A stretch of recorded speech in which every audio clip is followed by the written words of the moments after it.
Now, the greatest radio shows of all time. Suspense. The Shadow Node. Washington calling David Harding, Counterspy. Classic radio theater. The Great Gildersleeve. Fibber McGee and Molly. Dragnet. Gunsmoke. The Lone Ranger.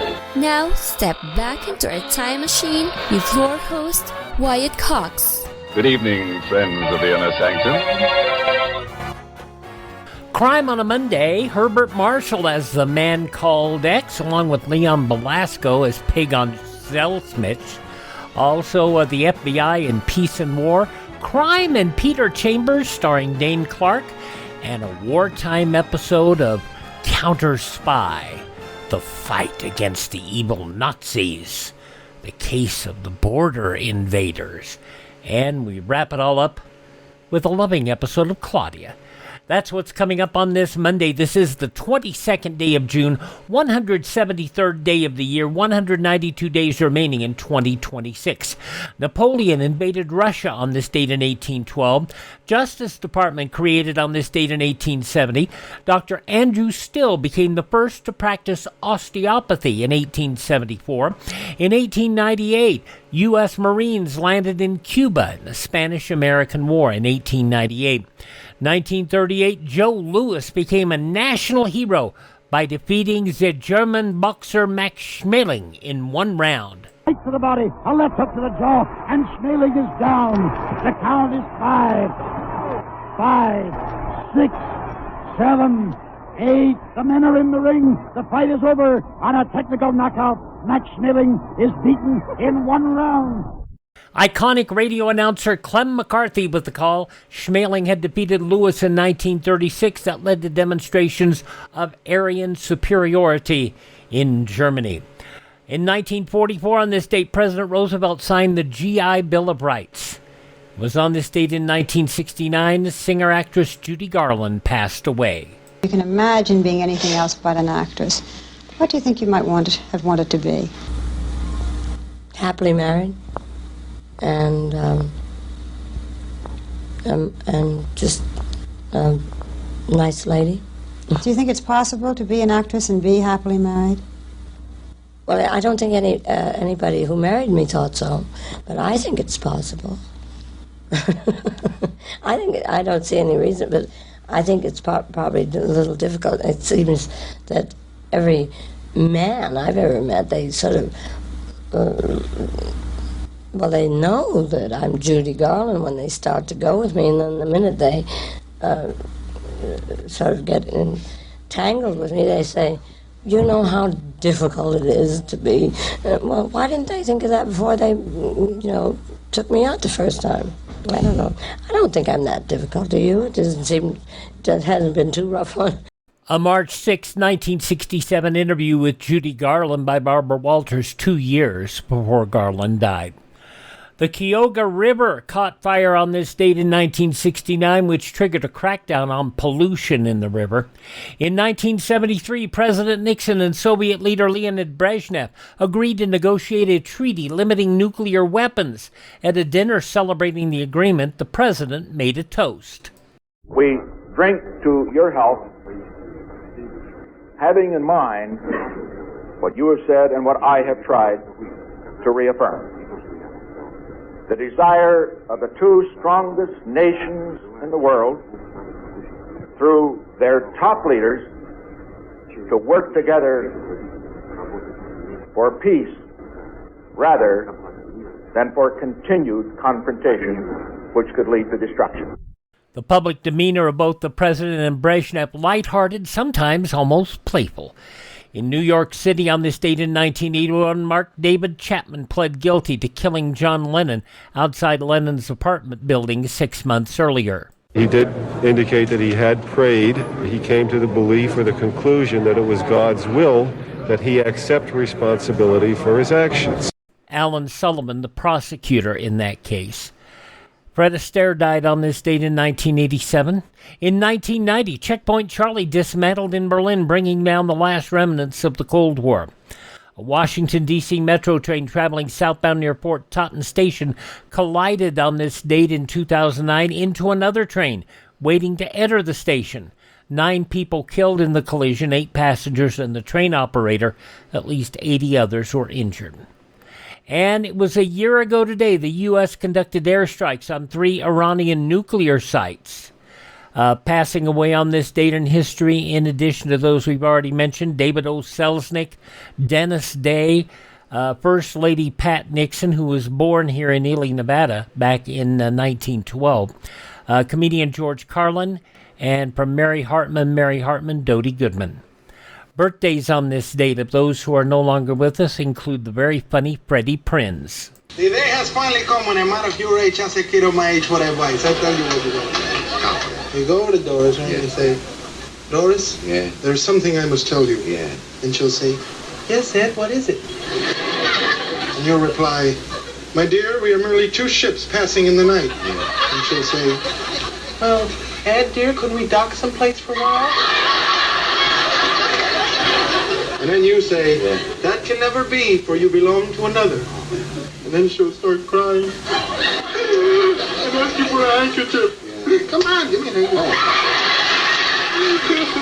And she'll dry her eyes and ask you if she can keep the handkerchief as a remembrance of you. But you'll have to say, no, it's the only one I've got. That'll keep the handkerchief. No, you never give your handkerchief to a married woman. That's why Othello choked Desdemona over a handkerchief. Really? That how she died? I always thought she fell off a Ferris wheel. With the delightful character actor Jack Albertson, Freddie Prinze, born on this date in history, taken from us far too young. Also born on this date in history of those who are no longer with us include John Dillinger, director Billy Wilder, voice actor Paul Frees, singer-songwriter Chris Christopherson, Ed Bradley, also David Lander. He was Squiggy on Laverne and Shirley. He was also a baseball scout. He passed away complications with multiple sclerosis. Baseball player Pete Maravich, Pistol Pete. Basketball player, I should say. Singer Alan Osman, who passed away earlier this year at the age of 76. And the pro wrestler known as Earthquake, John Tenta. All born on this date in history. They are competing in a much bigger battle royal. Hi, this is Jeff Foxworthy. It is now time for the birthday announcements. The following people are now officially older than dirt. Artist, producer, arranger Umir Deodato did a lot of disco work. He's now 84 years of age. News anchor, commentator Britt Hume is 83.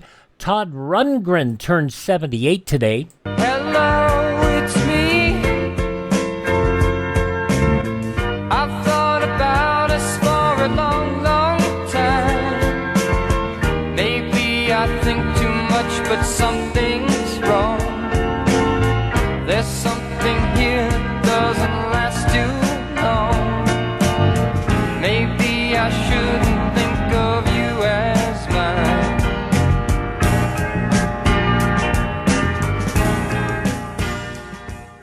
Todd Rundgren, 78 today. Meryl Streep is 77. We responded, as we have responded in times past, with unity, strength, and courage.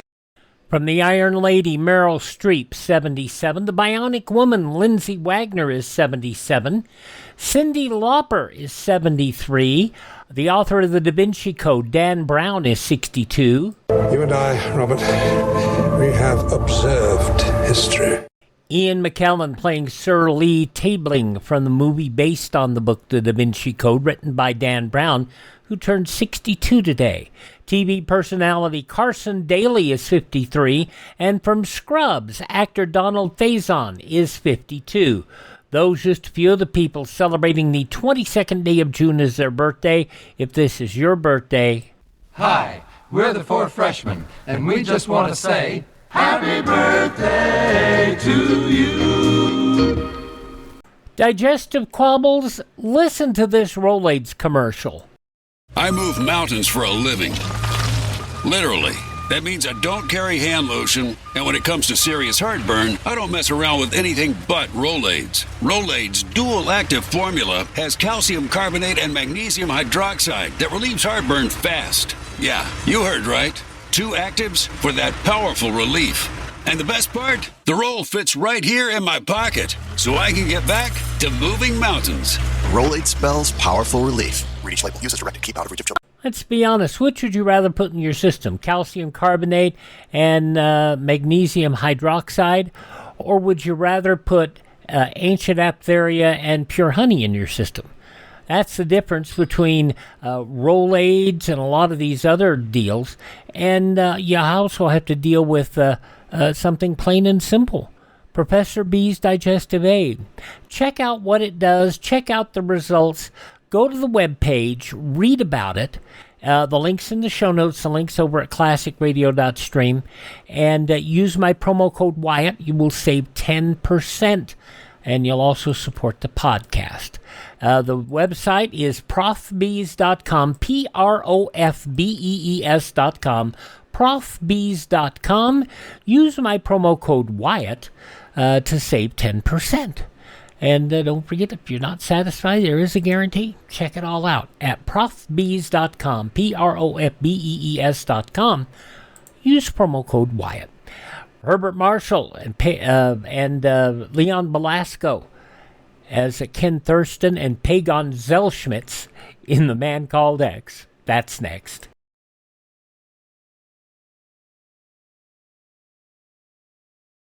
How many people are there in a crowd of 10 million? Do you have any picture in your mind, or is that figure too overwhelming? Well, 10 million is more people than there are in Chicago, Philadelphia, and Los Angeles combined. And that's how many men, women, and children in our country are suffering from some form of mental illness. Yes, 10 million. Among that 10 million, maybe there's someone you know, a neighbor, friend, or a relative. So you see, mental illness is a problem that concerns us all. And that's why we are all being asked to give to our local mental health campaign to fight mental illness. The best weapon is research. Research to find out how to prevent mental illness. Your doctors can be helped by your dollars. They can learn enough to really lick this number one problem, mental illness. The victims of mental illness need your help desperately. Give to your local mental health campaign. We continue now on Classic Radio Theater with Wyatt Cox. Herbert Marshall, The Man Called X, from 75 years ago, June 22nd, 1951. Now we present Herbert Marshall as The Man Called X, the Friday night feature on NBC's 5-show festival of comedy, music, mystery, and drama. Brought to you by RCA Victor, world leader in radio, first in recorded music, first in television. By Chesterfield, always milder, better tasting, cooler smoking, plus no unpleasant aftertaste. And by the makers of Anacin for fast relief from pain of headache, neuritis, neuralgia.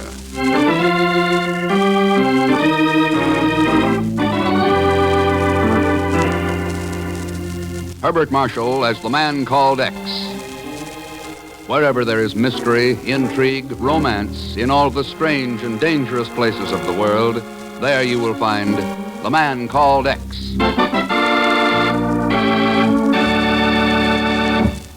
Here's a word from RCA Victor. Inch for inch, your best buy in television is RCA Victor 19-inch. And your best buy in 19-inch television is RCA Victor's superb new Hillsdale. Remember the name, RCA Victor's superb new Hillsdale. And there's more to the Hillsdale's huge 19-inch screen than size itself. Bright pictures, clear pictures, the steadiest pictures you've ever seen. Make this RCA Victor's finest console television set. Extra powerful circuits and new picture pickup on the Hillsdale ensure best possible reception. And of course, all RCA Victor television is million-proof. Quality proven in over 2 million homes. Yes, the RCA Victor Hillsdale is impressive. It's luxurious. 19-inch console, television that's unequaled for value and performance. It's superlative entertainment, a superlative instrument. Insist on RCA Victor, and remember the name, the Hillsdale. Be sure to see it and hear it. And buy the magnificent Hillsdale at your RCA Victor dealers.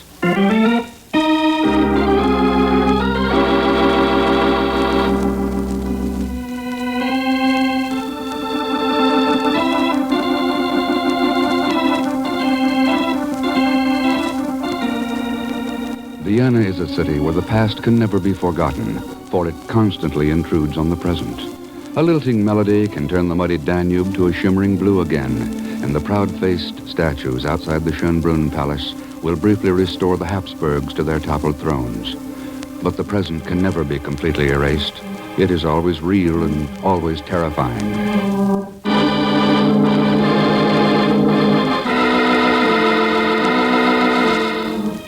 A man sits at the desk in his study, the papers in front of him unread, his fingers tapping rhythmically against the polished inlay, his white face mirrored in the glistening wood. Yeah, come in. I had hoped you would come. Oh, I am sorry. I was expecting someone else. What can I do?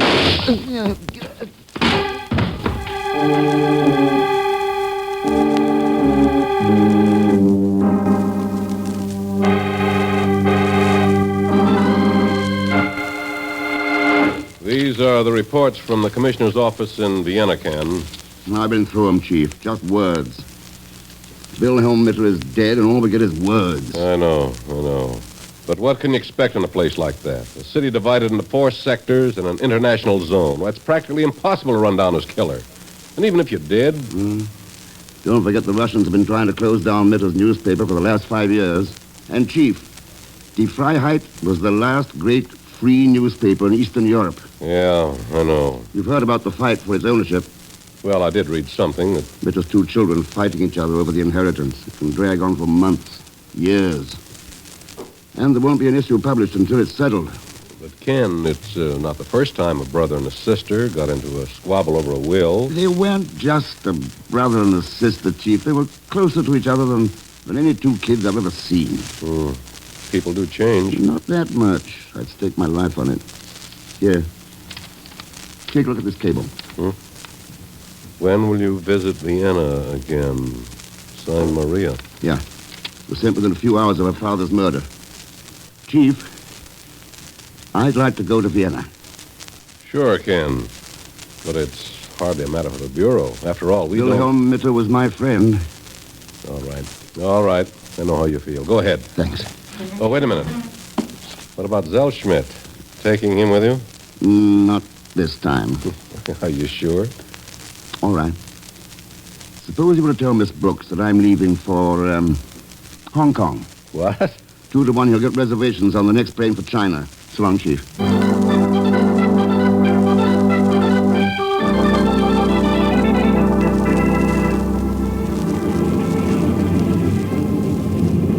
Fasten your seatbelts, please. We will depart from Idlewild Airport in about 2 minutes. Our first stop will be Shannon, Ireland. From there, you... Oh, no. Phew.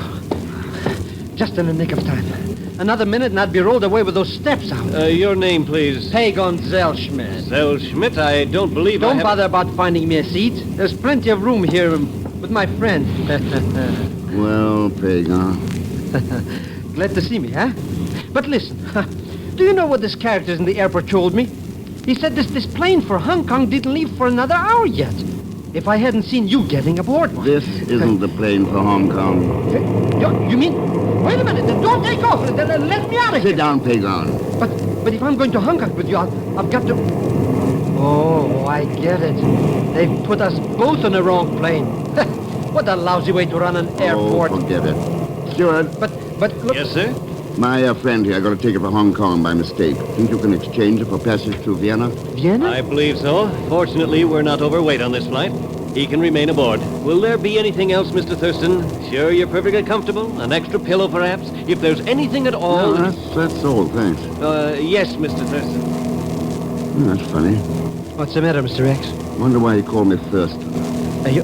Huh? Yeah. I was careful not to use my own name when I made this reservation.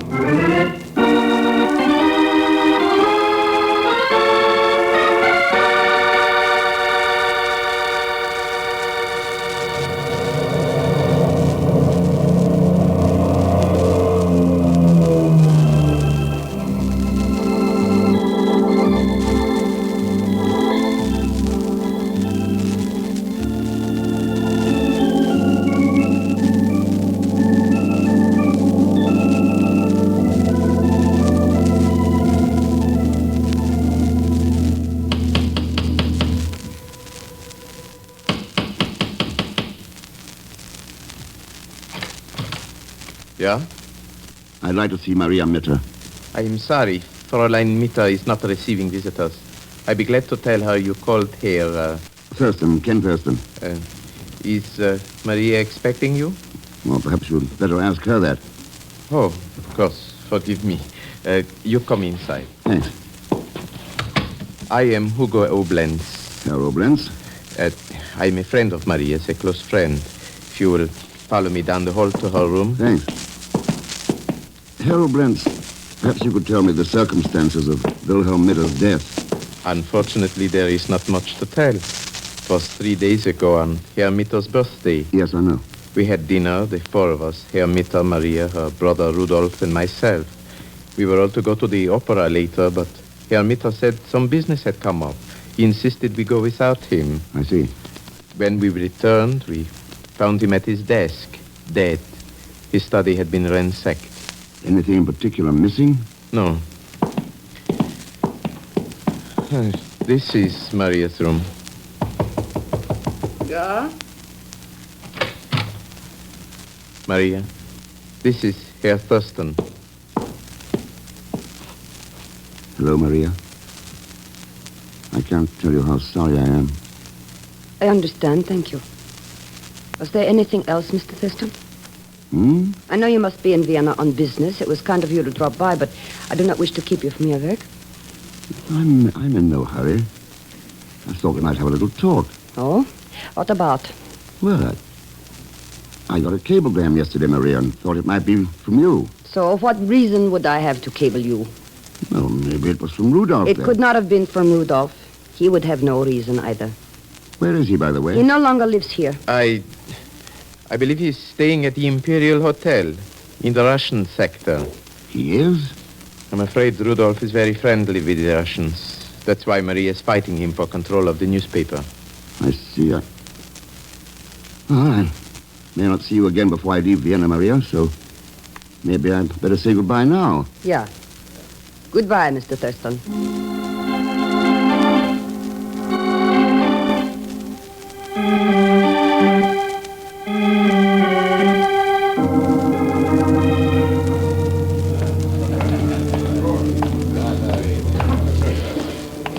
There's our man, Pagan, over in the corner of the bar. Uh-huh. But who's that fancy-dressed character with him? He looks like he's going to a masquerade. How can he stand up with all those medals? Yep. A Russian major in full-dress uniform. What's he doing here? Well, this hotel is in their sector. They've taken it over. You mean we're in the Russian zone? That's right. Wait for me. I'll be right back. But Mr. Thurston... Oh, Rudolph? I do not believe I have had the... Thurston? What are you doing here? Don't you know? No, I do not. Well, mind if I join you for a drink, then? Major Barkov and I were just leaving. You will excuse us. Do not be so impatient, Rudolph. There is no hurry. I am pleased to make your acquaintance, Mr. Thurston. I assume you are an old friend of Rudolph's. He knew my father, that was all. Wilhelm Mitter was one of the finest men I ever knew. My father was a fool. He lived in the past. He had not sense enough to see the world is changing, that we must change with it. Important things don't change, Rudolph. Do not argue with me, Thurston. You wanted to have a drink with us. Here's a drink. In your face. Rudolph, listen to me. Listen to you, yes. That's all you Americans want, someone to listen. I insult you, I throw a drink in your face, and you want to talk. At least the Russians are different. So I've heard. You want conversation, do you? All right, let me give you some. Get out of Vienna, Thurston. There are too many Americans here already. Goodbye. They say it is we Russians who are crude and unpleasant. You see, Mr. Thurston, how untrue it is. And yet, we are here to carry out the wishes of the Austrian people, whatever they may be. So, it might be wise to do as Rudolph suggested, no? Does that come under the heading of a warning, Major, or a threat? Merely a suggestion, Mr. Thurston. Oh, sure. Oh, Mr. Thurston. Yeah? You remember me, the steward from the plane? Yeah, I remember you. Oh, fine. I thought you would. Oh, there's a telephone call for you. I happened to see you in the bar, and Thanks. You can take it in that booth. No, it's fortunate I recognized you. The desk clerk had no record that you're staying here. As a matter of fact, I'm not. Oh, it's too bad. I always stop at the Imperial between flights. The accommodations are excellent. Wonderful cuisine, marvelous service, and some of the finest people... Yeah, sure. This booth? Yes. Tell me, will you be returning to America soon? Excuse me. Hello. Mr. Thurston, this is Maria. Yes, Maria, what is it? I lied to you before. I did send that cable. I need your help badly. You must try to... No! Maria! Maria!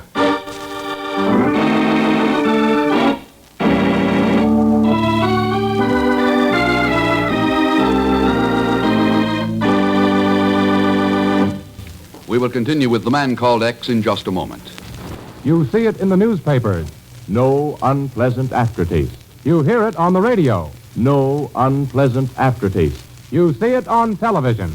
No unpleasant aftertaste when you smoke Chesterfield. It's the biggest plus in cigarette history. Science discovered it. You can prove it. Science discovered that of all brands tested, Chesterfield, and only Chesterfield, leaves no unpleasant aftertaste. Prove it yourself. Smoke a pack of Chesterfields. They're always milder, better tasting, cooler smoking. And Chesterfield is the cigarette that leaves no unpleasant aftertaste. That's the biggest plus in cigarette history. No unpleasant aftertaste. Science discovered it. Prove it yourself. Buy Chesterfields today. Now, Act Two of The Man Called X, starring Herbert Marshall with Leon Velasco as Pagan Zellschmidt.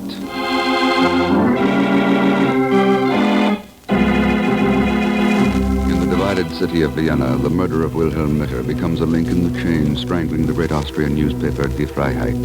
And with the death of Mitter's daughter Maria, a second link is forged.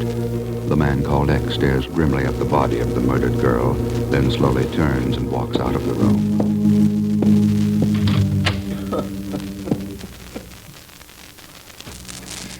I am to blame. No one else. I am responsible for it. Easy there, Hugo. You don't understand, Mr. Thurston. I told her to call you. I made her do it. I knew she was lying to you before I could tell. Someone had frightened her. Who was it, Obrenz? She wouldn't tell. Go on. She was standing here at the telephone. She saw something through that window. She started to scream. There was a shot and... You get a look at whoever did it? No, not really. I think it was a man. I ran to Maria, carried her into the bedroom. When I got back here, there was no one. You sent for the police? Yeah, at once. This your top coat, Hugo? Coat? Yeah, on the rack here. Why? No. Must have belonged to Herr Mitter. Yeah, I remember now. Rudolf and Maria gave their father a coat for his birthday present. Let's see. Oh, that's right. But it's difficult to get anything well made in Vienna now. Yeah. Maria, I heard something happen. Maria, where are you? Out of my way. Rudolph, wait. I said out of my way. Oh, no. No!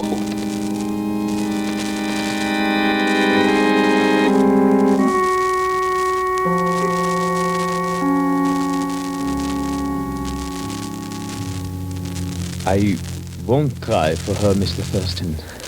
I'm afraid it would not be very convincing.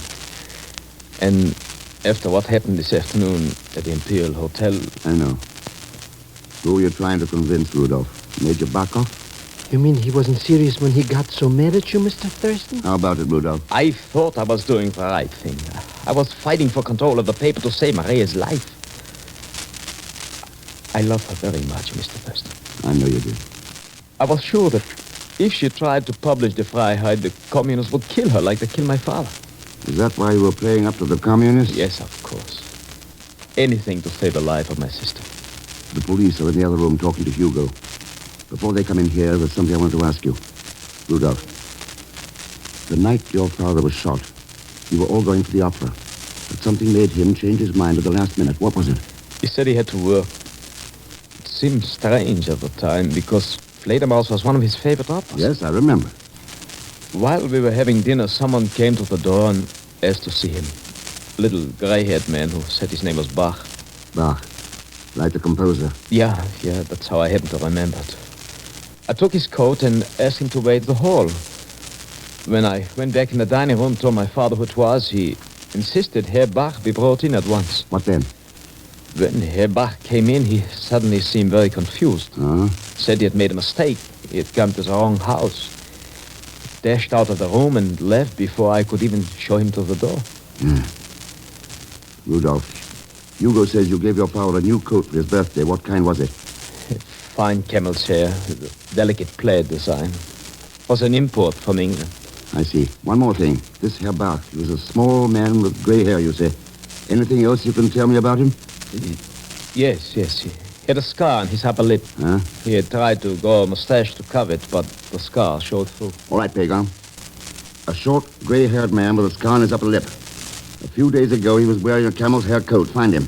But, Mr. Thurston, that's impossible. Well, we've got to find him, and I guess the best thing to do is hire somebody in each of the different sectors. Hire? Waste all that money?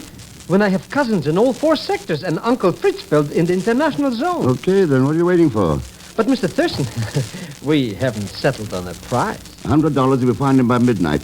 $10 off for every hour after that. What am I waiting for?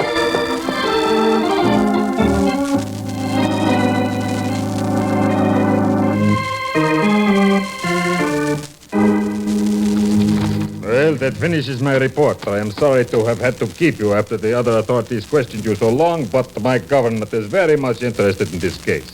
I suggest you report to my office in the morning. Herr Oblenz. But I've already told you everything, Major Barkov.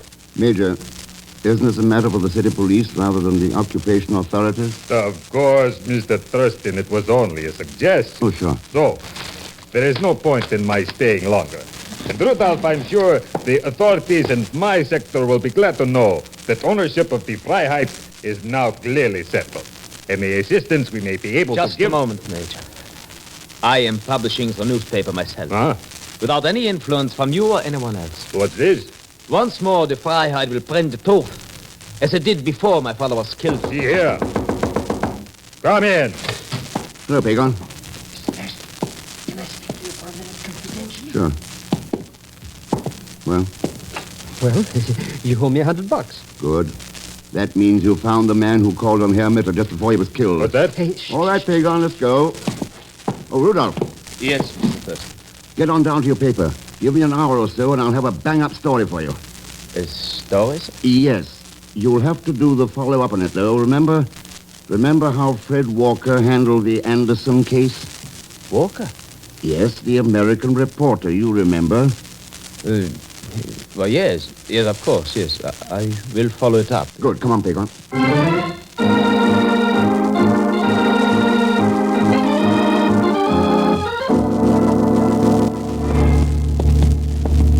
He's a little room at the top of that stairs, Mr. X.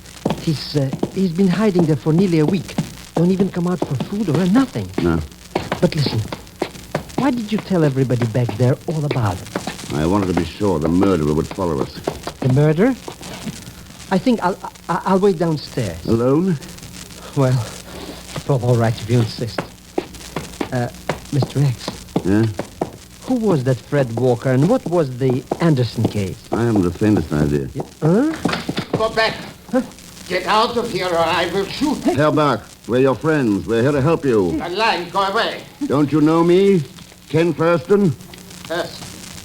No, it is a trick. He's an American. Listen, I'm walking out under the light. I don't have a gun. You can see for yourself. Well? Mr. Thurston, I did not know. I couldn't believe. You must save me. I know I failed you once. I failed everyone, myself, my country, but now I have changed. Yeah, I thought it would turn out to be you. This your room? Yeah, please. Get inside. Why didn't you go to the Americans when you got to Vienna? I was afraid they would hate me. Send me back to Czechoslovakia or to the Russians. You ought to know us better than that, Herr Fleiditz. Fleiditz? But I thought this character's name was Bach. He worked with Wilhelm Mitter in the underground during the war. They all took the names of composers. Yeah. You know what happened after the war. I I joined the party. I was Secretary of the Interior. Then you found out you were still a Czech and the Comets didn't like it. They announced you were killed on a flight to Moscow. But you escaped to Vienna. You went to Mitter for help. He had been my friend once. I thought he would understand. And he would have. But at Mitter's house, you saw someone who frightened you. It couldn't have been Mitter or his children you expected then. So it had to be Oblentz. Yeah, that's right. He had worked for the party in Czechoslovakia. They sent him to Vienna to get information about Mitter. You knew he'd recognized you, so you ran away. You were in such a rush you took Mitter's coat by mistake and left your own. Yeah. Now you will help me get to England, to France. I do not expect America, but anywhere away from the... Good evening, Mr. Thurston. Hugo. Leave the gun on the table, slide it. Better do what he says. Thurston, I must thank you and your friend for finding here Flyditz. We've been searching the city for days. Your men can't be very efficient, Hugo. In the long run, we are efficient, Mr. X. We have to be. Would not look well for a dead communist hero to be found in Vienna, alive, and a traitor. You can't keep it from coming out someday. We have managed so far. Herr Mitter was not permitted to publish the story. Major Barkov took care of that. And you took care of Maria. Of course. She had become suspicious. So when I found her telephoning to you... So, now you will all accompany me to the Russian zone. Now. Oh, now, wait a minute. Mr. Rex. Stand back. You seem to forget that you are unarmed and I have this gun. What you seem to forget is that this building is surrounded by an American patrol. American patrol? What are you talking about? That message I gave Rudolph about Fred Walker and the Anderson story was a tip-off. Walker was a reporter who always called in the cops when he tracked down a scoop. But, Mr. Rex, you said that was just Look out for yourself, Oblentz. It's pretty dark, but you can see men down there. Hey, you're right. There are some soldiers, but they don't... Well, Hugo, maybe you better come along with us. No. You think I will allow myself to be tried by the American military police? You're wrong. I still have a chance. Flyditz, give me your coat. Wait a minute. Do as I say and do not move any of you. Here it is. Here. Listen to me, Hugo. There is a fire escape outside this window. It's very dark, but your soldiers will recognize the coat. I'm sure you have told them about Herr Flyditz. That's the point. I haven't. I will take the chance. They will not shoot me. Wait, you fool. Quiet! Stay where you are and make no sound. You! Below there! My name is Flyditz! Carl Augustus Flyditz!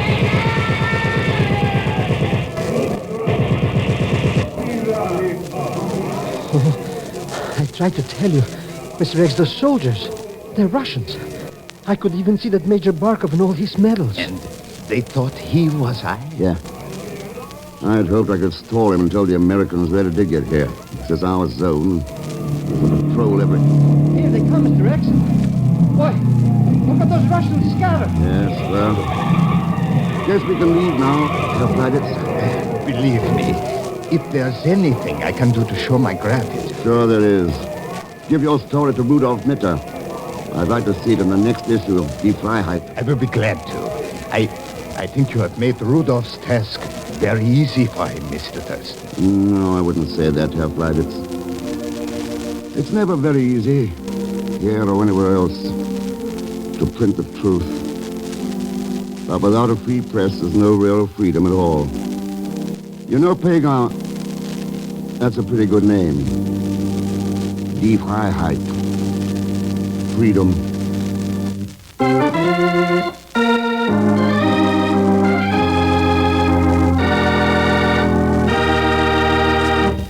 Our star, Mr. Herbert Marshall, will return in just a moment. If you would like to know a quick, easy way to ease the pain of a headache, neuritis, or neuralgia, then by all means try Anacin. Your own dentist or physician may, at one time or another, have handed you an envelope containing Anacin tablets. Then you already know how incredibly fast and effectively Anacin brings relief. Anacin is like a doctor's prescription. That is, Anacin contains not just one, but a combination of medically proven active ingredients. For your own sake, try Anacin. Anacin is sold to you on this guarantee. If the first few tablets do not give you all the relief you want as fast as you want it, you may return the unused portion and your money will be refunded. you can get Anacin tablets at any drug counter. Anacin comes in handy boxes of 12 and 30 tablets and economical family-sized bottles of 50 and 100.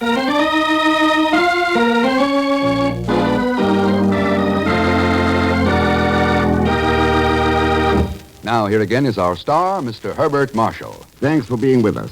And my thanks to Joan Banks, Will Wright, Stan Waxman, Paul Fries, Tony Barrett, Frank Gerstle, and Bob Bruce.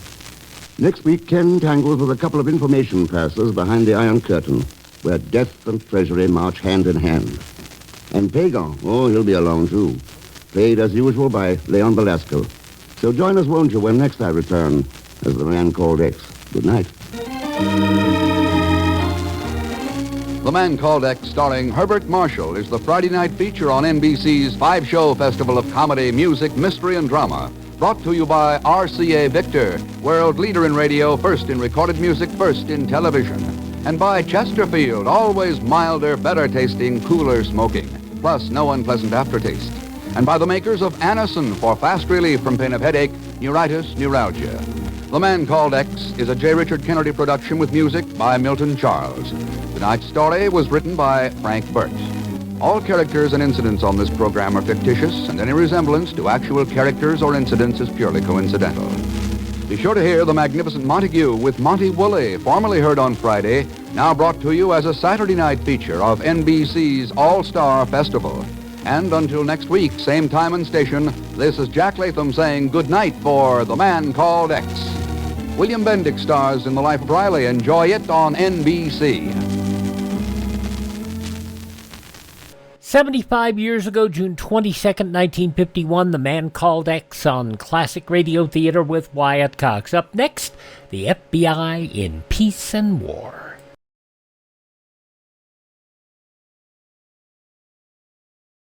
Here's a word that millions of people in Europe fear. A word as destructive and deadly as a weapon. It is hunger. Many millions knew it during the war and know it still. One of the best ways we can help is by sending food parcels through CARE.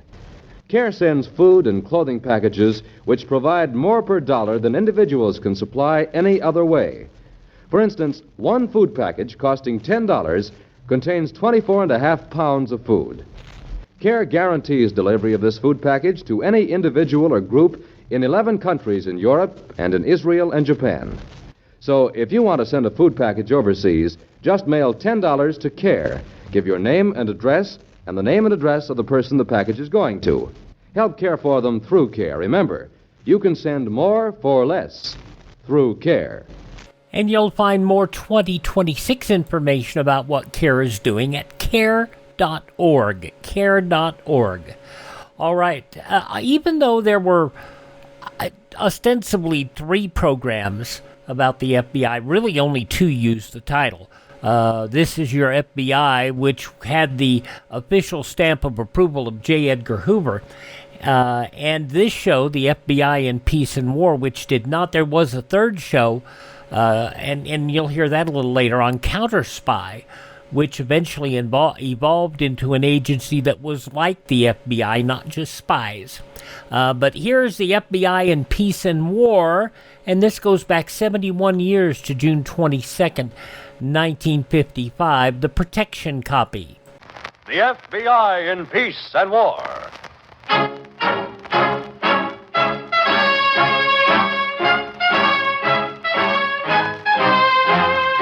Another great story based on Frederick L. Collins' copyrighted book, The FBI in Peace and War. Drama, thrills, action. Tonight's story, Protection Copy.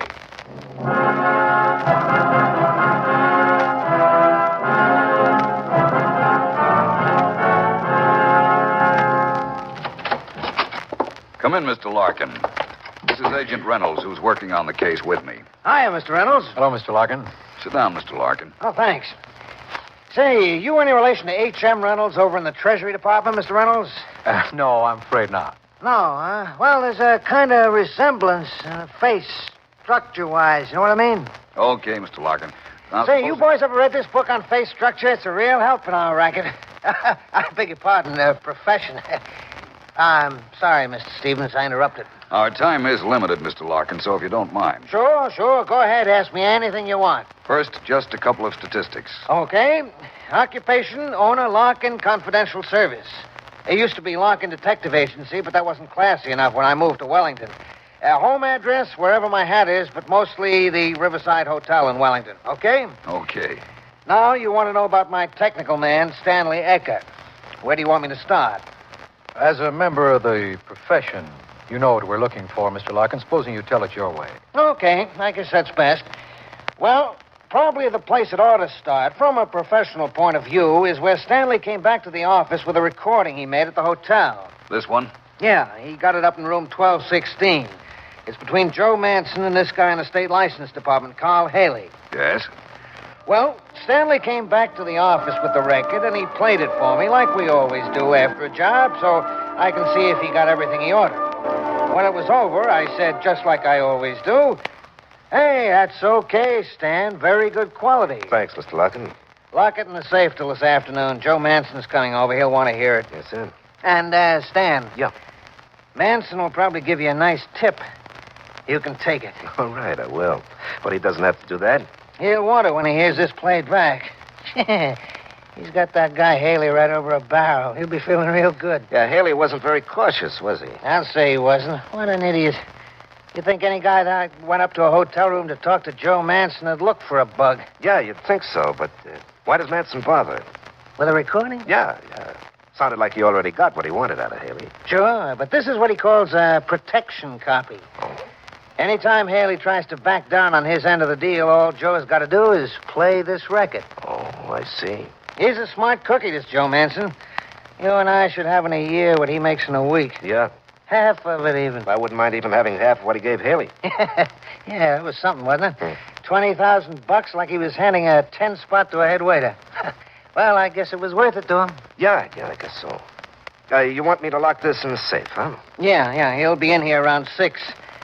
You want to stay and run it off for him, or you got a date with that doll of yours? I got a date, but I'll call her. She can wait. Sure. Never be on time with a doll. She'll think you're serious and want to marry you. I guess that's right. They all want to marry you sooner or later. I'll be real late this time.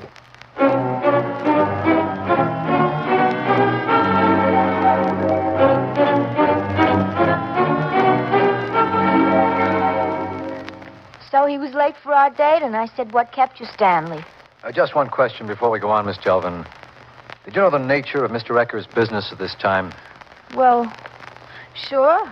In a way, I guess I did. What do you mean, in a way? Well, I knew he worked for this detective agency in a confidential capacity, kind of. Could you explain that, Miss Jelvin? No. Well, that's all he told me. At least up until that night, that's all. But he did ultimately explain. Huh? Go ahead and tell us in your own way, Miss Jelvin. Oh. Okay, well, like I said, he was late for our date, and I said, "What kept you, Stanley?" And he said there was this big shot he had to play a record for, and I said, "Okay. And where are we going tonight?" And he said, We're not going anywhere. We're going to stop and talk a while. "Oh, Stanley, that's what we always do." Well, tonight'll be different. We really will talk. Yeah, I'll bet. Couldn't we just for once go dancing or something? Well, supposing we did, where would we go, huh? Well, the Dance Palace or Dreamland. Oh, why not drive over to Washington and go to the Potomac Club for the supper show? Oh, Stan, cut it out. I'll tell you what'll be better. We'll get ourselves married and take a trip to Miami. How would you like that? Oh, if you think that's funny. No, I don't. I mean it. How would you like to quit that beauty joint and have some dame do your hair for a change, huh? Let's go to Dreamland, Stanley. Would you quit if I had $20,000? You've been drinking anything? I asked you a question. For $20,000, I would go to Zanzibar, and I don't even know where it is. How could you get $20,000? What do you care how? It couldn't be legitimate, could it? I shouldn't tell you anything. You'll have to sometime. If I go to Miami or something. I shouldn't. Where would we stay in Miami? If I tell you, will you swear not... Well, naturally. Okay. Did you ever hear of Joe Manson? Kind of. He's in rackets or something, isn't he? He owns 3 of the biggest gambling joints in the country. New Orleans, Philadelphia, and Jersey City. Probably takes in $4 or $5 million for his cut alone. Wow. Well, he wants to open up a roadhouse outside of Wellington. All he needs is a liquor license. You'll never get it. He will if Commissioner Carl Haley says so. Yeah, and Commissioner Haley already said so in room 1216 of the Bayview Hotel this morning. Manson gave Haley $20,000 cash. And I've got a copy of a recording of the whole conversation. You mean... Manson is a client of ours. We wired the room for him. He wants a record of the conversation to use if Haley ever gives him trouble. So where do you fit in? You don't get it? No. Now, look. I take this copy to Haley. I play it for him. Then I say, Commissioner, if you don't want to lose your job with the state and end up in jail, you better buy this record. The price is $20,000. The same 20 that Joe Manson gave you yesterday. Stan, you wouldn't do that. Why not? It's an opportunity that comes once in a lifetime. Besides, Haley's a crook, isn't he? Accepting a bribe like that?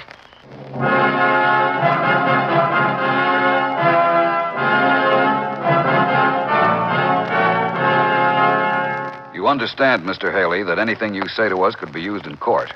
Yes, I know, but you've got that record. You know about me taking the money from Manson. What's the good of not talking? But I swear I didn't know what was going to happen to Ecker. All I thought... Mr. Haley, do you have any idea where Joe Manson is now? No, I haven't seen him since that night he came to my house. Could you tell us about that, please? Well, yes, I guess so. I'll take it down, Dave. Go ahead, Mr. Haley. Well, it was just after this fella Ecker came to me and played the record. And he said he'd sell me the record for the $20,000 I got from Manson. So I didn't know what to do. And I stalled him by saying that I put the money in the bank, but I'd give it to him the next day. And then when he was gone, the only thing I could figure was to call Joe Manson. And Manson came to my house, and I told him what happened. That kid's a pretty smart cookie, isn't he? Well, what do I do, Joe? Do I have to give him the money? He played the record for you, huh? Yes, and believe me, if I'd known that you had that room wired... I always take down important conversations. Gives me protection. But nobody ever pulled a stunt like this before. You could have trusted me to carry out my end of the deal, Joe. Yeah, I know. I mean, after all, I said I'd get you the license. Question is, how many copies of that record did the kid make? What? Copies. If he's got one, maybe he's got more. What do you mean, even if I gave him the money? You don't think he'd stop with you. He'd come to me next. The government boys have been looking for an angle on me for a long time. They could put me away for a nice stretch for handing you that money. Well, what are we going to do about him, Joe? First, we're going to find out how many copies of that record he's got. Then I'll take care of him personally. Well, what about the money he wants? Let him come over here tomorrow, then give it to him. Give it to him? Yeah. 20,000? Yeah, but let him give you the record. At least we'll have that one. Now, wait a minute, Joe. You'll get the money back, Carl. How? Never mind how. You give it to him, you'll get it back. Are you sure that's the smartest thing to do? I mean, after all, $20,000. Carl, sometimes you act like just what you are. A stupid, thick-headed political punk. Look, I don't have to take that kind of talk, Joe. You don't have to, but you will because you want to keep that money. Now, you do what I say. Give the kid the money. I'll take care of it after that.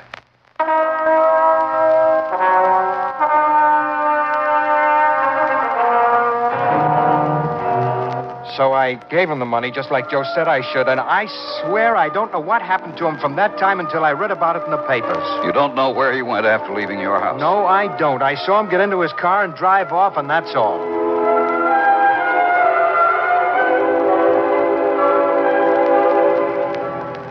You don't believe it? Look in that envelope. Is it really 20,000, Stan? Go ahead, comment. No, I couldn't. It's bad luck. Okay, don't. Oh, I never saw so much money in my whole life. Neither did I, but I'm going to see a lot more like it from now on. Aren't we going to Miami? Sure we are. Miami, New Orleans, maybe even Mexico. We're going to blow that bankroll sky high. All of it? Sure. When we need more, we'll just come back here and get it. For Mr. Haley? From Joe Manson. I've saved a copy of that record for Joe, too. Stanley, I don't think that's very smart. Why not? What's 20,000 to a guy like Manson? I thought you only had one record. I made 3.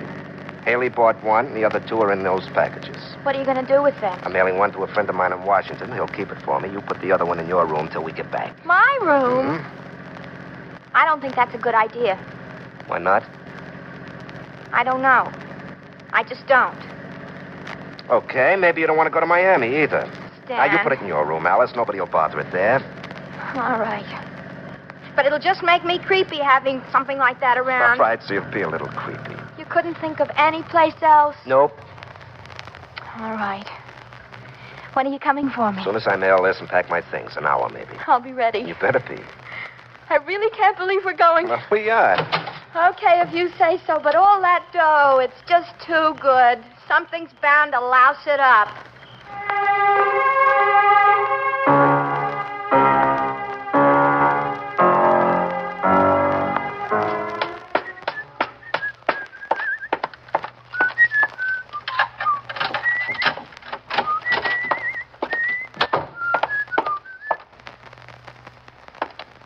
Hello, Mr. Ecker. Mr. Manson. What are you doing here? Waiting for you. Give me the $20,000 that Carl Haley just gave you. What 20,000? Come on. I'm not going to fool around with you, Ecker. Give it to me. I don't know what you're talking about, Mr. Manson. Nothing in the bedroom, Joe. Okay, come here, Frankie. Yeah? He can't remember about the dough that Haley gave him a half hour ago. Come on. Hand it over. Okay, that's better. Is it all there? Yeah. Don't count it, Frankie. Okay. Now, where did you put the other records? What records? Why don't I give him a going over, Joe? Save time. I want to do it the easy way. How many records did you make, Ecker? Just one, Mr. Manson. The one I gave to Mr. Haley. You're a liar. Honest, that's all I made, just one. I shouldn't have made that one, but I needed the dough, Mr. Manson. The doctor says I got to have an operation, you see? Where's the other record? Where are they, Ecker? I only made one, Mr. Manson. Uh-huh. Okay, you take care of them, Frankie. Meet me back at the hotel. Right. Mr. Manson, you got to believe me. I only made one record. If it hadn't been, I needed the money. Sit down, Sonny. I know it would have been smart to make a couple of records, but I didn't think of it at the time. You gonna sit down? Do I knock you down? I'm not as smart as he thinks I am. Honest, I'm not. You ask me, you're a dumb squirt, Sonny. But you're gonna be a lot brighter before I get through with you. Believe me.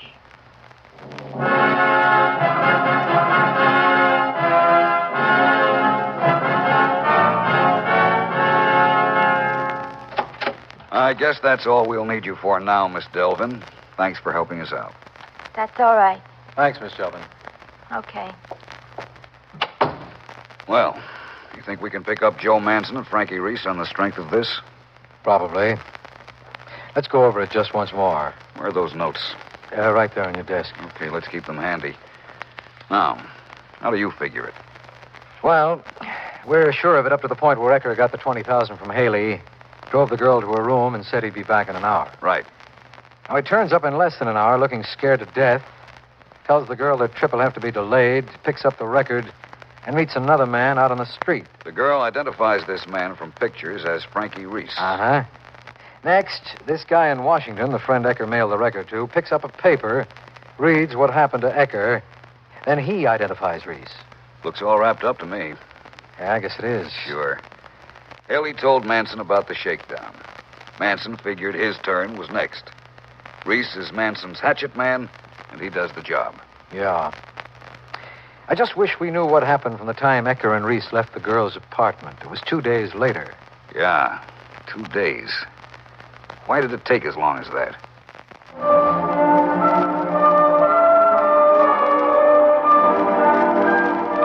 What do you mean, 2 days? He mailed one of the records to this friend of his in Washington. Won't get there till day after tomorrow. Okay, you stay with him every minute, Frankie. Till you get that record. And after you get it, you take care of him like I told you. Do you understand?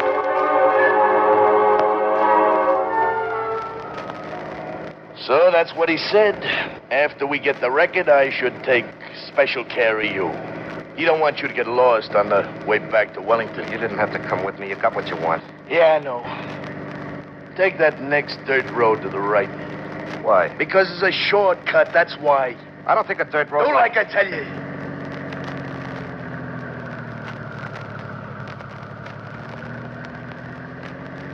Sign says Leesville. That's not the direction we want to go. I don't believe in signs. Leesville is east. We want Why to go... don't you shut up? We want to go where I tell you to go. Okay. Well, you certainly can't shoot off your mouth, you know that? Well, all I meant Yammer for 2 days straight. I sure would be glad to get you off my hands. Well, that suits me, too. Talk, more talk. I never heard so much talk. Well, you could have left me in Washington. I would have been glad to, believe me, only I got a job to do. Pull over, park under that big tree there. What for? Because I tell you to, that's what for. I don't want to stop now. I'd like to get back to Wellington. You better do what I tell you. No. Now, look, Sonny, I put up with an awful lot from you. I'm driving straight through to Wellington, whether you like it or not. You're doing what I tell you. Yeah, we'll see. Okay, we'll see. We'll see, wise guy. Look out, you idiot. Let go. We'll see if you're going to Wellington, wise guy.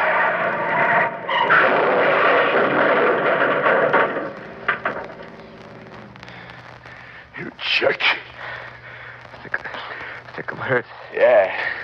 Get up. You're on the record. Get up. You want to break that record? We better get a doctor. I really think I'm hurt. You won't need a doctor now, son. Yes, I do. I think my leg... I said you won't need a doctor. What's the idea of that? The idea is you're never going to pull any shakedown on Joe Manson or anybody else again. That's the idea. No, don't. No, please, give me a break. You got both the records, I swear. I only made 3 of them. Now, listen, you got to believe me. Sure, I believe. Please, give me a break. Talk. Look, I got $2,000 in the savings bank in Wellington. We can drive to Wellington and get the money, you see? Shut up. Please. Talk. Not even let it talk.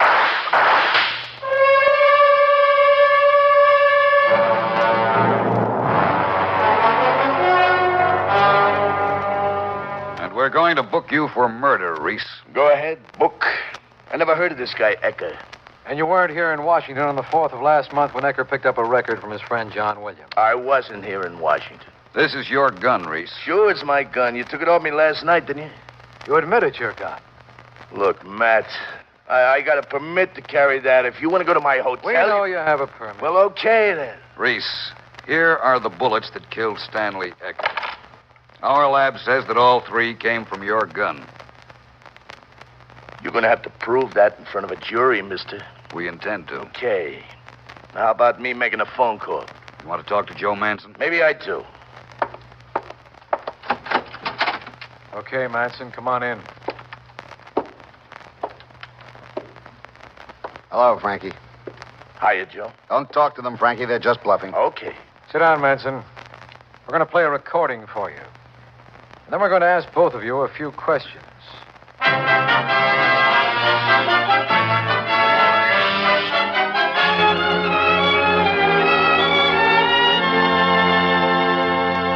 On evidence presented by our bureau, a grand jury indicted Frankie Reese for murder and Joe Manson as an accessory.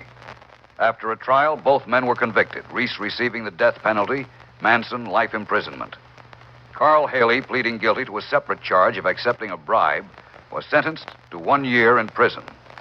Our files are closed on the protection copy.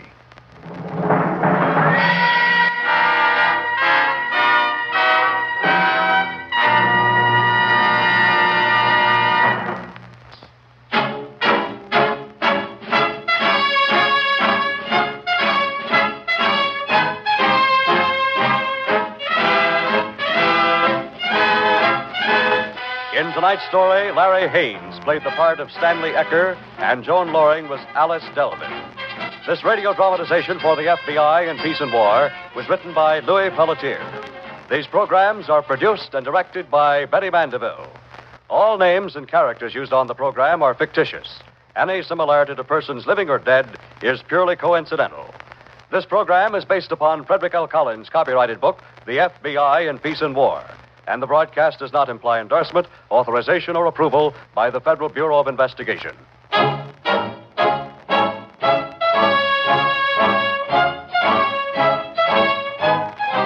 We pause now for station identification. 71 years ago, June 22nd, 1955, the FBI in Peace and War on Classic Radio Theater with Wyatt Cox. On Tuesday, Bob Hastings in The Adventures of Archie Andrews and the Nazi POW in Riverdale from 1945.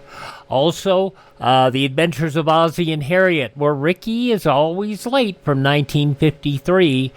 We go back into the archives a long time, back to 1933 for an episode of the Jack Benny, actually the Chevrolet program starring Jack Benny. The last show sponsored by Chevrolet with Jack Benny in it, and it's Mary's birthday. And this one's going to be a little noisy. I haven't been able to make it real good, but you get a very good look at what Jack Benny was before the cast shook out. And George Burns and Gracie Allen from 1949, their last episode of Maxwell House Copy Time with Robert Young, who takes over the show for the summer. Now, on Wednesday, we'll have the Lux Radio Theater presentation of Showboat from 1940, The Aldrich Family from 1948, and The Great Gildersleeve starring Willard Waterman from 1953. On Thursday, Jeff Regan Investigator, Suspense, Let George Do It, and I Was a Communist for the FBI. Friday, Gunsmoke, Have Gun Will Travel, Frontier Town, and the final Fred Allen Show from 1949 with Fred's guest Henry Morgan and somebody else. On Saturday, we'll hear Jack Benny in 1948 from New York, which I believe that one's the final show of that 1947-48 season. Harold Perry is The Great Gildersleeve from 1943, the second season of the show. Chase and Sanborn Hour from 1937, starring Sonia Henney.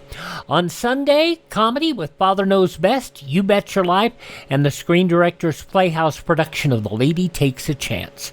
A week from today, we'll have the Lux Radio Theater Irene, starring Jeanette MacDonald. Frontier Gentleman, starring John Daner. And Crime and Peter Chambers, starring Dane Clark, a mixed bag, and we're going to have a lot of those as the summer months go through here.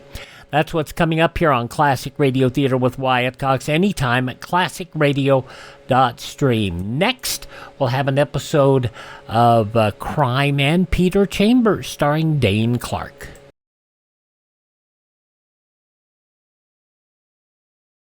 What are your dreams for 10 years from now? Perhaps you'd like to travel abroad. In 10 years, comfortable tourist accommodations will certainly be available.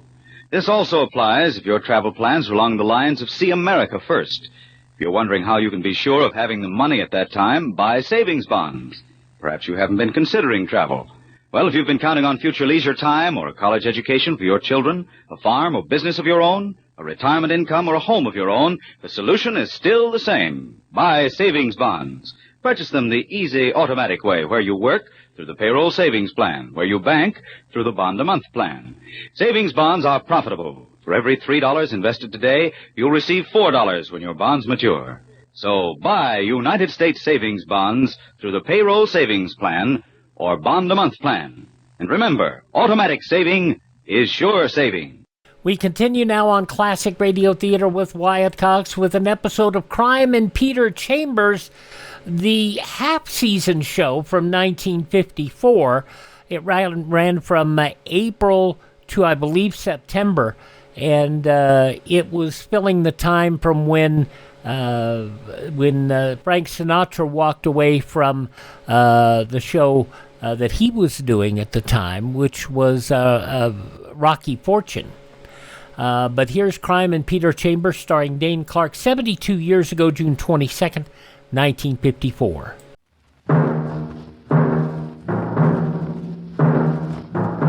Crime and Peter Chambers.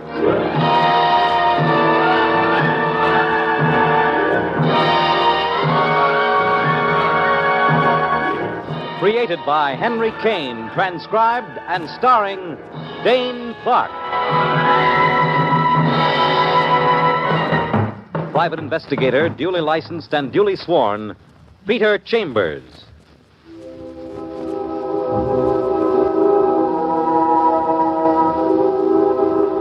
You're a private eye. That's your business. Anything else? That's for laughs. It's mid-afternoon, and you're in a nightclub on business. There's nothing more ghastly than a nightclub in the daytime. Reminds you of the whitewash inside of an unfinished coffin. Anyway, this one's called the Café Tropical, and in the nighttime, when its tinsel isn't showing, it's considered quite swanky. Mr. Chambers? Yes? I'm Bruce Eldritch. I'm delighted that you could come. Bruce Eldritch, prospective client. He's one of the owners of the Café Tropical, about 35, well-dressed, and quite good-looking. And quite composed, except his eyes are nervous. I take it that you know what happened here last night? Well, your partner, Paul Maxwell, he caught up with a slight case of lead poisoning. He was shot to death right here in the club. So I've read in the newspapers. Observe the architecture of our little nightclub here. Now, there's this narrow little room where the bar is. Yeah? And off there's the archway which leads into the club proper. That's where we have our entertainment. And, this stairway right here? Now, that leads upstairs where Mr. and Mrs. Maxwell have their apartment. Oh, the guy that was killed? Yes. He and his wife, Claire.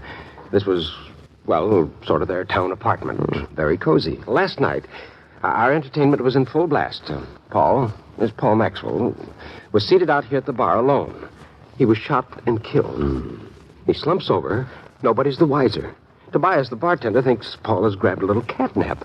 And it's definitely established by the police that he was shot from the main room, through the archway. Now, what about the gun? Well, sir, one of our patrons, the distinguished book critic, Mr. Charles Morse, felt something strange in his tongue. Now, wait. Don't tell me that turned out to be the murder gun. Yes, it did. In the rush of the crowd, the culprit probably slipped it into the first strange pocket he found, which turned out to be Mr. Morse's. And what did this Charles Morse do? Well, he turned it over to the management, which in this case was Mrs. Maxwell, Claire Maxwell. The new widow. Well, how many people in this management? There were 3.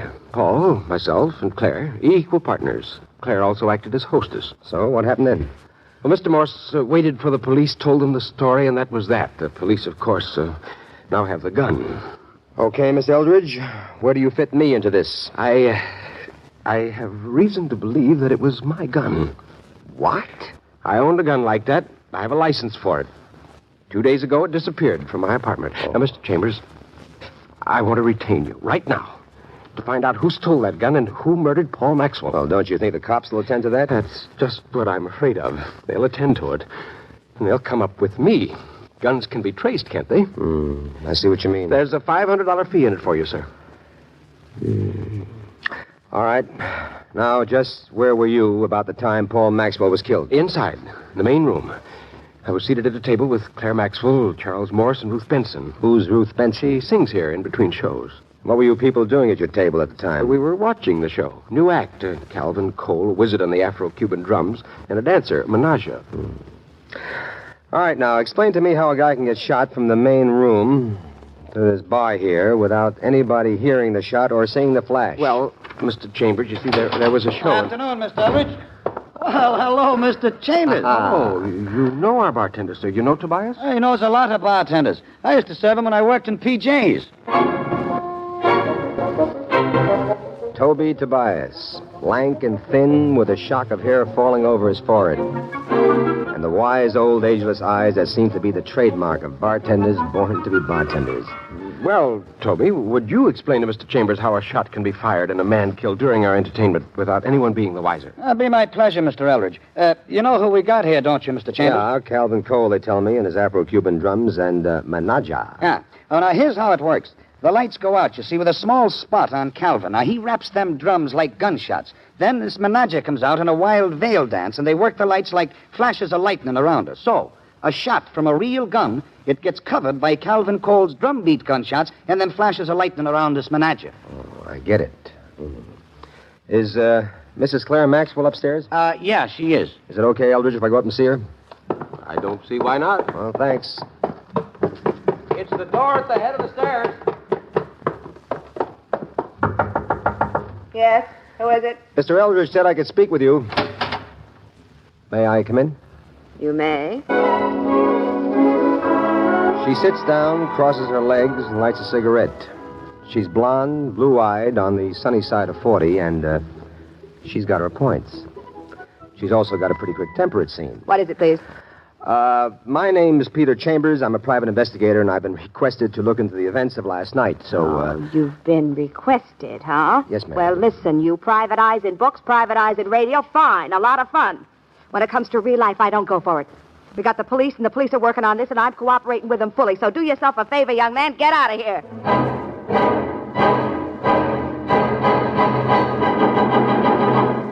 You do yourself a favor, and you get all the way downtown to police headquarters, the office of Detective Lieutenant Louis Parker, cop, gentleman, and good friend.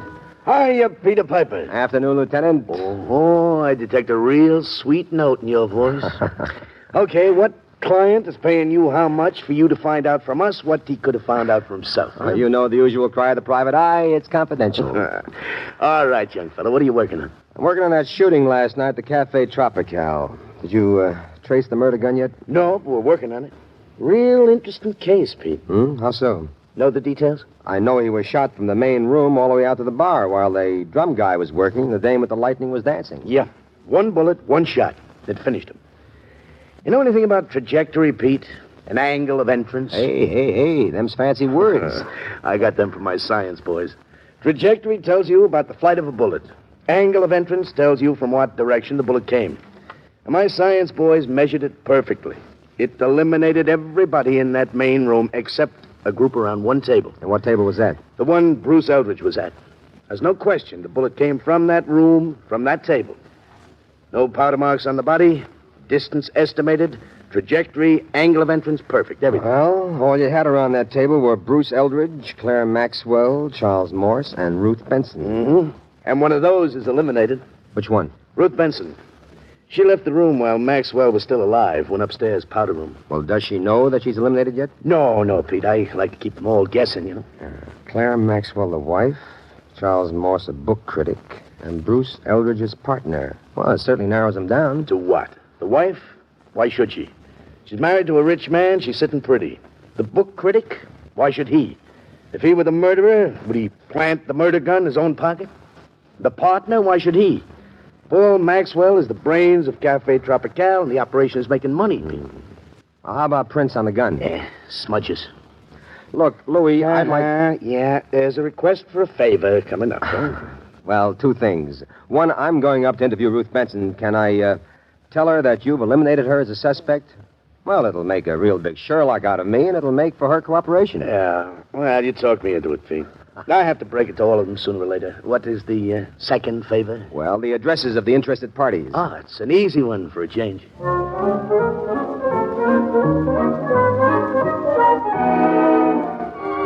So, armed with addresses and an affectionate pat on the back from Parker, you're riding your white horse again, and you're at Ruth Benson's neatly furnished apartment. I'll be glad to cooperate, Mr. Chambers.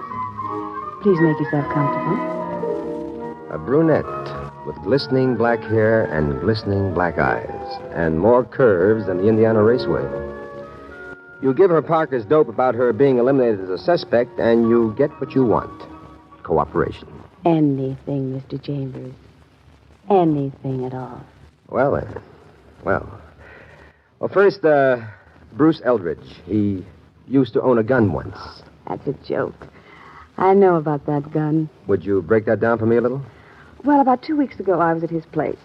Bruce writes beautiful music, and I'm a singer, you know. And yeah, I understand. we were out on the terrace, and he brought out that gun of his, and by accident went off. And guess what? I give up. He faded dead away. Guy's got a phobia. As a matter of fact, when Paul Maxwell found out I'd been at Bruce's apartment, he raised the roof. And what did he raise the roof about? Oh, well, Paul and I, we, sort of had a thing going. And Paul and Bruce, was this, thing what they argued about? Mm-hmm. But it's ridiculous. Bruce was perfectly innocent of any wrong intention. Of course. Well, Miss Benson, thank you very kindly. Not at all, Mr. Chambers.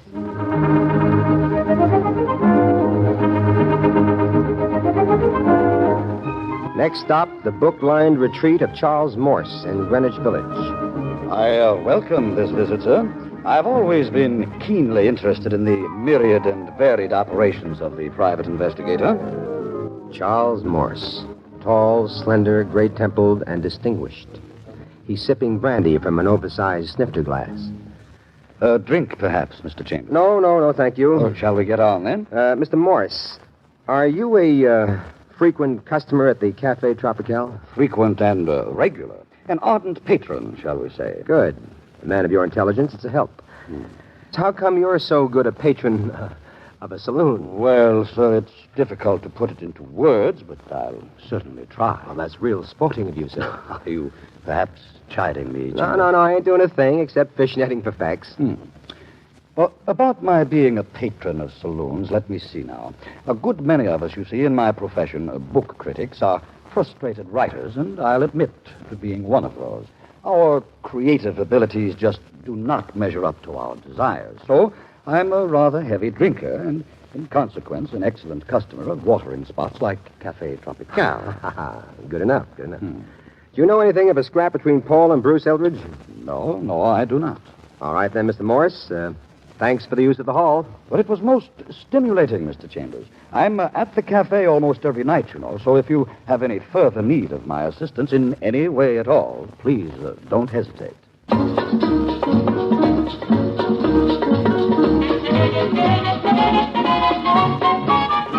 So that night you're back at Cafe Tropical, and the joint is jumping like they're featuring a strip dancer and handing out binoculars for free.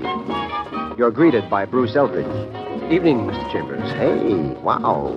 Oh, nothing like a murder to drum up business. Quite macabre tonight, aren't you, Mr. Chambers? Macabre. Everybody in this cast of characters makes with the big words. You, that Charlie Morse. You mind if I go in the bar and mix with a hoi polloi like Toby Tobias? Don't mind in the least, Mr. Chambers. Oh, hiya, Shamus. How's the Shamus business? How's with the bartending business? It stinks, too. But if I play me cards right, I'm getting out of it. Well, before we go any further in this colloquy, point of order. Yeah? Scotch and soda. Coming at you, Mr. Chambers. And now, what's with your imminent retirement? Listen hard, Mr. Chambers. Because either I make it or you make it. Look, Tobias, it's a little late for riddles. This is a moment of relaxation for me. It's about this here case you're working on. Oh, well, talk it up, Tobias, my lad. Now, if I spill the dope I got, this whole case becomes a hanger for you. So spill. Nah, I ain't spilling yet, but I got a hunch I know just what this thing is all about. Now, that kind of information is good for a little payola from a certain party. Enough payola for me to retire. So tonight, I make me play. I'm off tonight at 11, and then I make me little old play. And if your little old play backfires? Then I'm calling on you at home, on the phone. And with the info I got for you, you're going to turn out to be a big hero. How much you asking for, Toby? 10,000 smackers. Hey. And the party's getting off cheap. Excuse me for now, Mr. Chambers. I got to go to work. And don't forget to be home come 11 o'clock.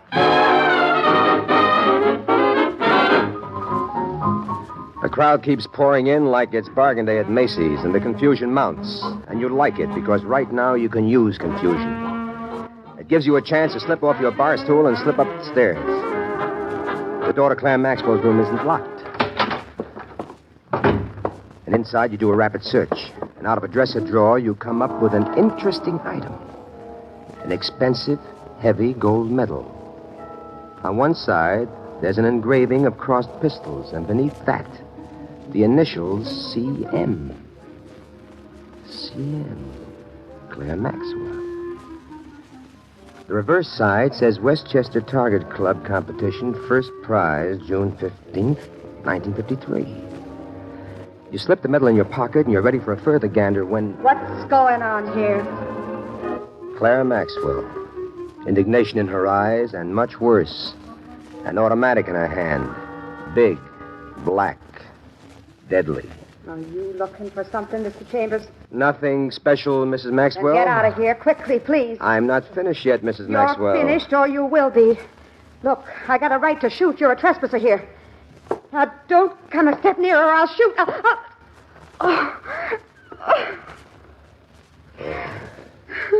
Now, I've got the gun, and you've got nothing but, let's say, a guilty conscience. Because you meant to shoot. Get out! Get out! A little lesson first, Mrs. Maxwell. Right here, see? You see? This is a safety catch. The gun don't go off unless the safety catch is unhooked. That's for next time. Now, for now, I take the clip out, throw your gun back to you like so, and I say, bye now.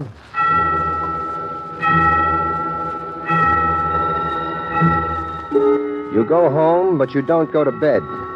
You linger over a cup of coffee like a guy in a cafeteria killing time for a dime. Then at 11:15... Hello? Mr. Chambers. Yeah? Toby. Now, look, the party give me a bellyache, so now I give the party a bellyache. Where are you at, the Tropical? No. I'm in a little broken-down saloon on 3rd Avenue and 56th. I want you to meet me here right away. Oh, what happened to your retirement plans, Toby? I ain't going to retire, but the party is. The party is going to retire for good. But... Now, come on down here, Mr. Chambers, and listen to Toby make like a canary. The name of this joint... Hello? Toby! Toby! You get to 56th and 3rd fast, but not fast enough because the cops are there already. And the boss man is Louis Parker. You set him up on the facts. And it's directly connected with the other thing, right? Couldn't be righter, Louis. Any idea who that certain party was? No idea at all. Any witnesses to this shooting? No, nothing. Well, look, Pete, it's late. No use you knocking yourself out on this one. Go home, go to sleep. We'll be in touch. I think you're right, Louis. Oh, by the way, you traced that gun yet? Gun? What gun? You know, the gun in the other shooting, the Paul Maxwell deal. But what's with guns? What's your interest? Nothing, just asking. Look, stop bothering me with guns now. Huh? I got work to do. Good night, detective. So you're still at sea about Bruce Eldridge's gun. And that, after all, is your real interest. That's what you're going to be paid $500 for. Anyway, you go to sleep like a log. And the next afternoon, you're at the Westchester Target Club, asking questions and getting answers. You're back in Manhattan now and ready for the wrap-up. You put in a call to Parker, and comes nighttime, you're a saloon goer again. Cafe Tropical. Any news for me, Mr. Chambers? Sir Eldridge, could we talk somewhere alone? Sure. Come on upstairs. Charlie Morse show up yet? Expect him practically any moment. Do you want to talk to him, too? Don't mind if I do. All right, I'll leave word down here for him.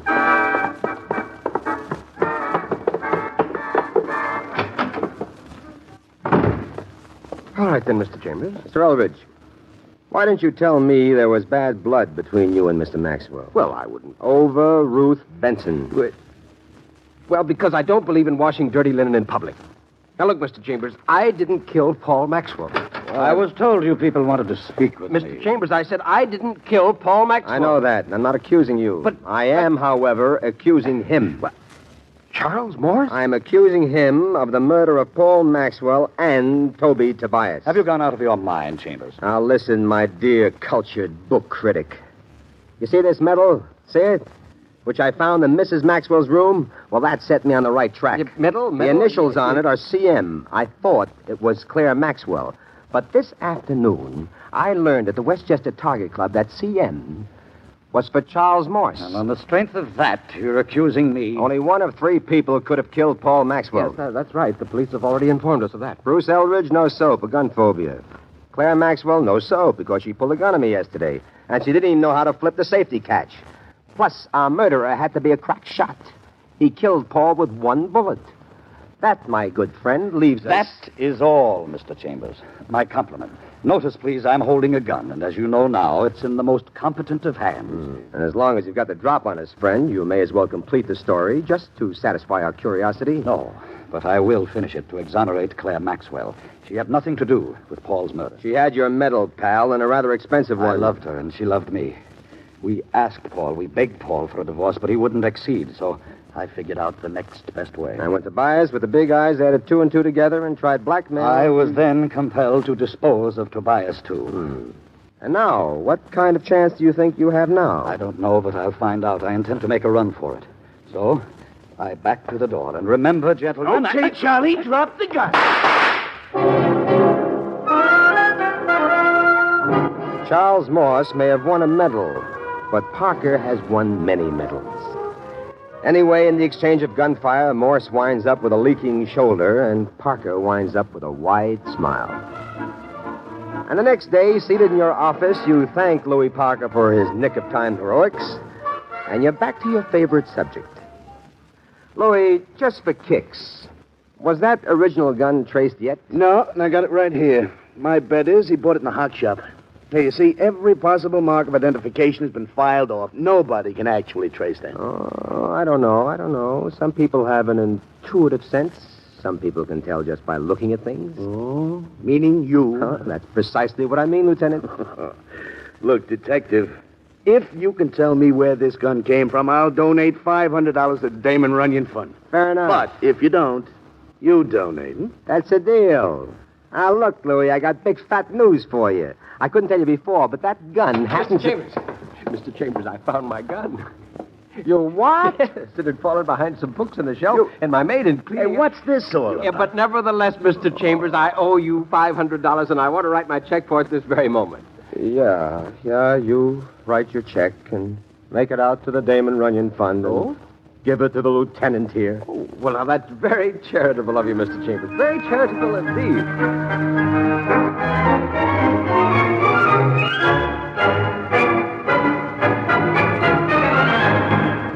And there you've had Crime and Peter Chambers.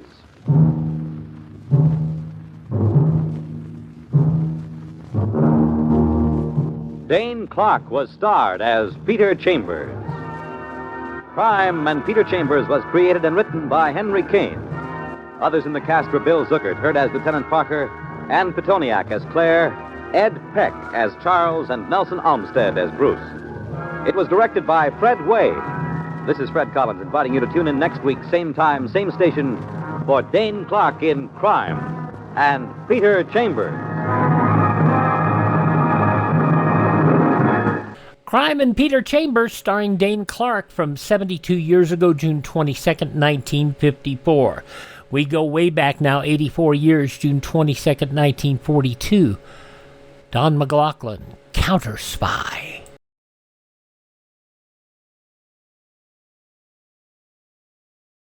Mark Twain used to say, everybody talks about the weather, but nobody does anything about it. We might add, everybody talks about the bad conditions in our schools, but nobody does anything about it. But no, that wouldn't be quite fair. Today, good citizens all over the country are working to improve our schools. It's true that in many communities, schools are outmoded, run down, and overcrowded. But in most of those communities, intelligent, responsible citizens are joining together to improve conditions. If you'd like to do your part, join and work with local civic organizations that are trying to make educational conditions better. If you'd like to know what other communities are doing to improve their schools, just write to the National Citizens Commission for the Public Schools, 2 West 45th Street, New York, 36, New York. That's the National Citizens Commission for the Public Schools, 2 West 45th Street, New York, 36, New York. Remember, better schools build a stronger America. Now we roll on with an episode of Counterspy. This goes back to World War II. 78 years ago, 84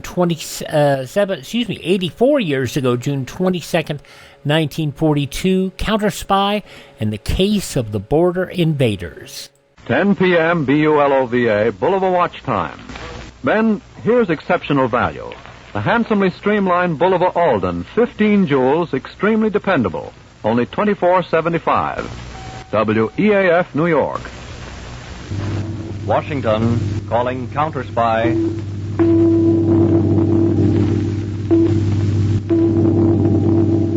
Washington, calling Counterspy.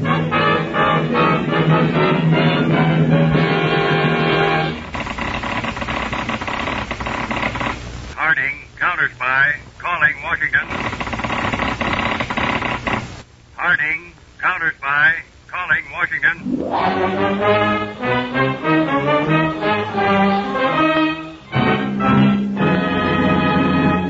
The Blue Network presents Phillips H. Lord, Counterspy.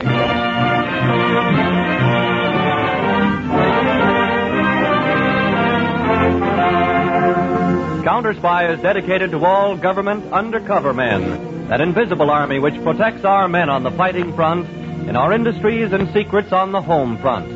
Imagine chief counterspy of them all as David Harding.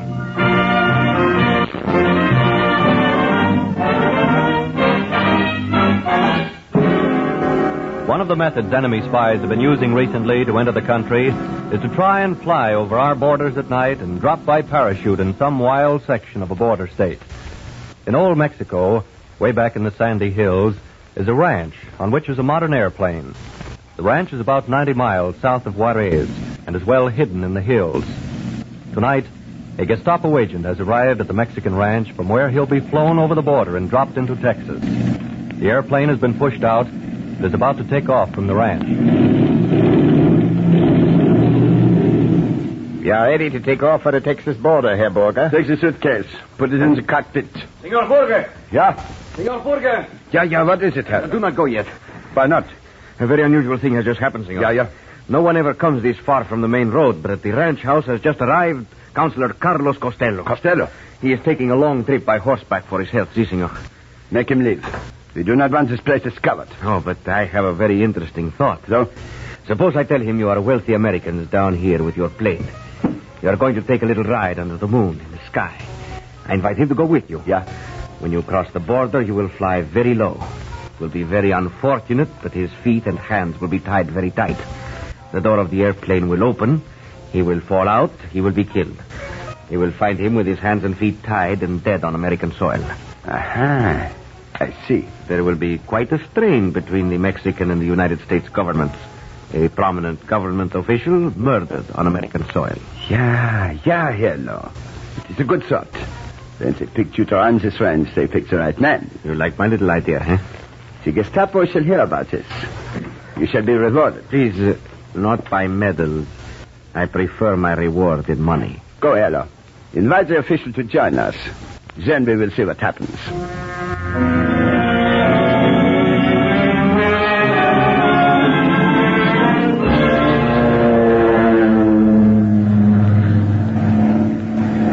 We are so glad you could take this little flight with us, Counselor. Ah, so beautiful. I was never in an airplane at night. With the moon. It is so romantic. You are aware, Counselor, we have crossed the border between Mexico and the United States? No.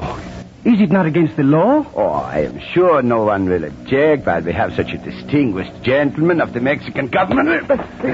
What is the meaning of this? Oh, you need help, Walker. Yes, Hans.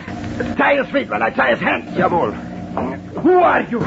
The Gestapo, if you would like to know. Right now. Why are you kidnapping me?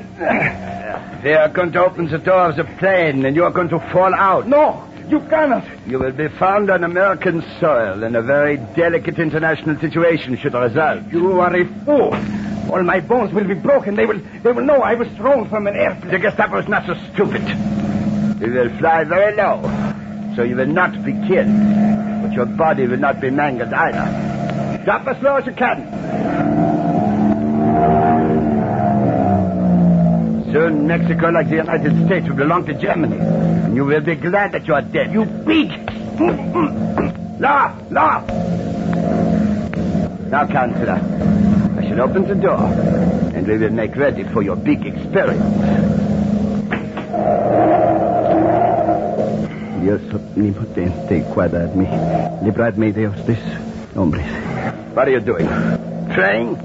You fool. I cannot fight. I'm tired. Therefore, I must pray. Pray? To whom? Fool. Superstition. Jesus Santissimo, guardad mi alma. En ti es mi salvación. I will not hear such dribble. There are no enough hands. Here. Why do you have a crayon in your hand? Give me that. Please, senor. Give me a chance to leave. Now I shall push you through the door. Scream. Holla, go on. Oh. He falls. So, here's it. Put the plane back on the course.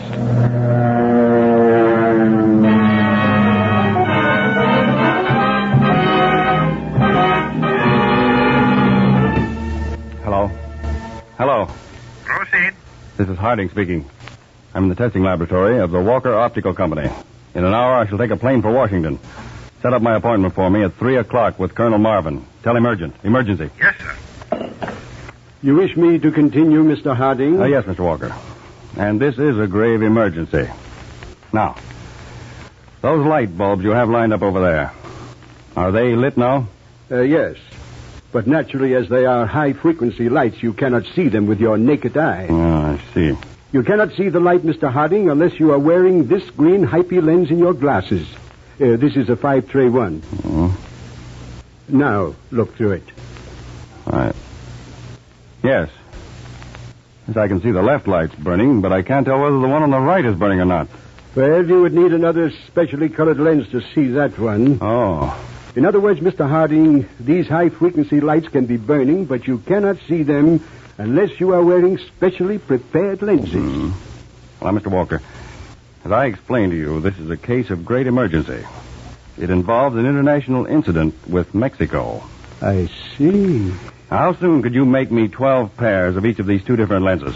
Well, I believe by 8 in the morning, Mr. Harding. Good. I'll have a Navy plane waiting off Pier 3 and a government car here to deliver them to the plane at 8 sharp in the morning. Right now, I'm going to fly to Washington.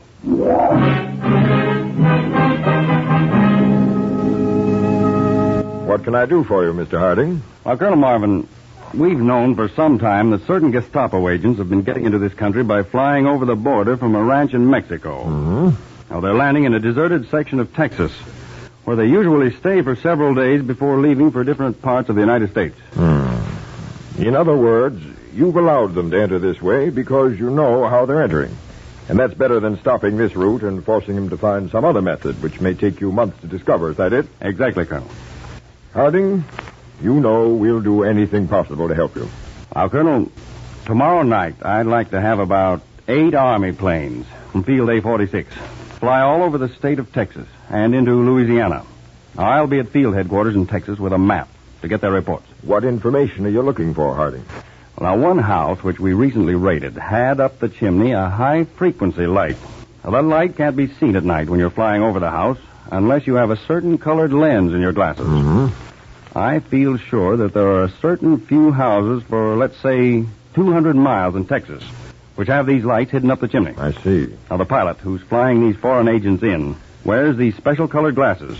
He can see these high-frequency lights placed in the chimneys, and these help keep him on his course. And you want to locate every house which has such a light, huh? Yes, and it's vital.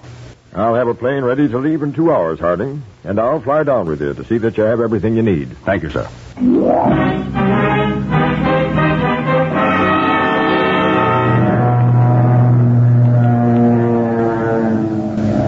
Now, Colonel, if we can have the houses which have these invisible lights spotted from the air, we'll know the exact route the plane's flying, which brings in these spies, right to the ranch where they land and stay for a few days. When that time comes, we'll be able to make a mass raid. I see, yes. But, Harding, what are we doing about that prominent Mexican official found tied and murdered on American soil? Well, that's a very embarrassing situation. Well, Colonel, there's something about that murder that I can't tell as yet. I want to check certain additional facts before I speak. All right, Harding. You're doing a wonderful job, and I'll see that 8 Army planes will be flying over the designated section of Texas tomorrow night. Thank you, sir.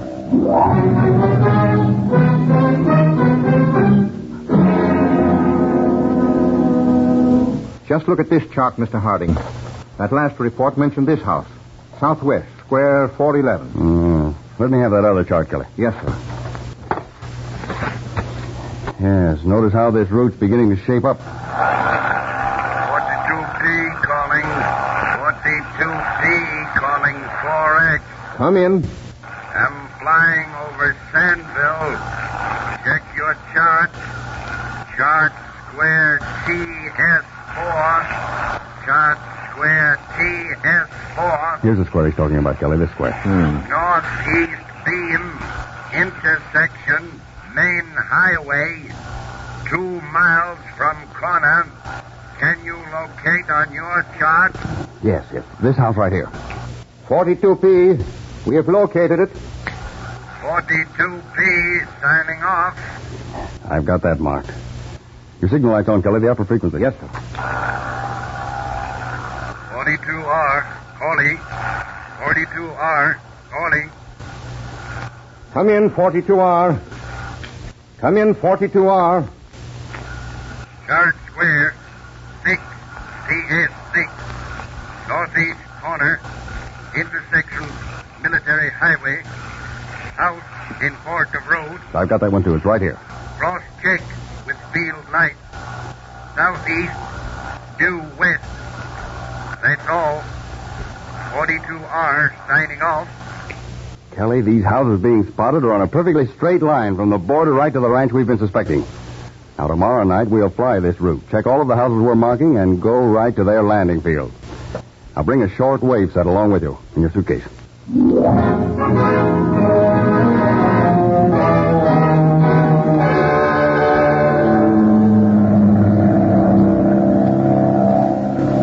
We've seen every light the pilots reported last night, Mr. Harding. As we should spot that ranch and their landing field most any minute. Yes, sir. Kelly, I'm going to tell you something that nobody else knows. It sounds plenty serious, Mr. Harding. You know that high Mexican official found murdered on American soil? Yes, sir. Well, he was murdered by members of this spy ring we're after right now.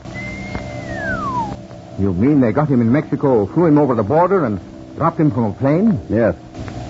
But that isn't all. It wasn't the body of a high Mexican official. But his papers. He was identified. I did the identifying. Oh. And who was it? It was one of our own counterspies, Kelly. Tado Zales. Tado? Murder? Yes. I was working with the Mexican authorities. We suspected this Mexican ranch, so the Mexican counselor was taken into our confidence. He went into hiding for a few days. And Tado, posing as a counselor, visited the ranch. Well, he was evidently surprised by them and dropped out of a plane. Good Lord. But how do you know he was dropped from a plane, Mr. Harding? The old trick. In the scuffle, he got a pencil from his vest and hid it in the palm of his hand. While his hands were tied together, he was able to write on the palm of one hand the word air.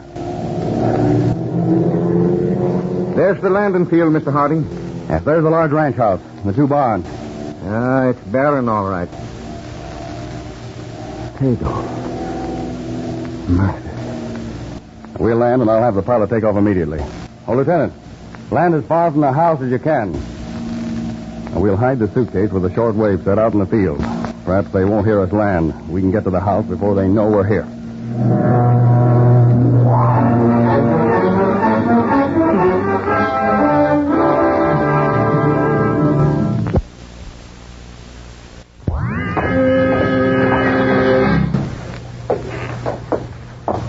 What do you want?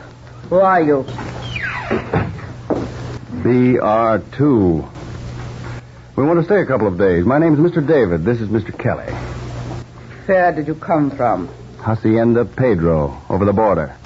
We've been traveling a long time. We want to rest a day and then go on. Yes. I have a room for you. You can have food here, too. Yeah.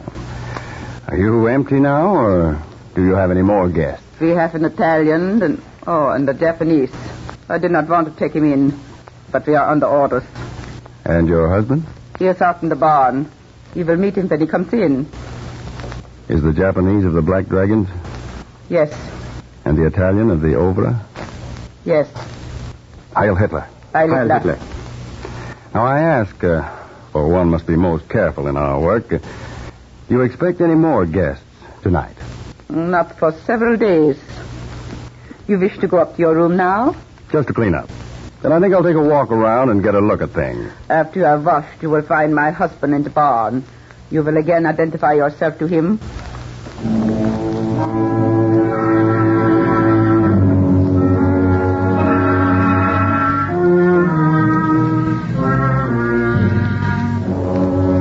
Calling 42B. Calling 42B.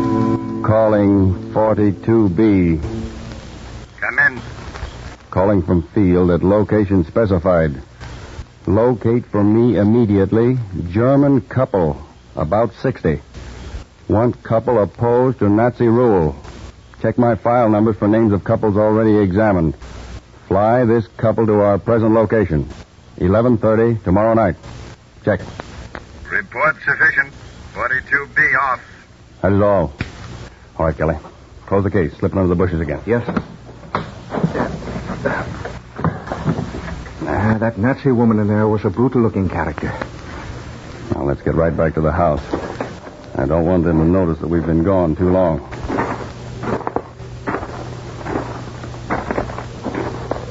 What did you think of her husband? I'll answer that a little later. If I'm not mistaken, I've got a complete report on him in Washington. A fanatic, isn't he?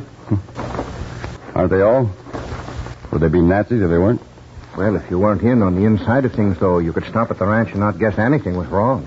Oh, yes, they're clever. What was that? Quick, get back to the house.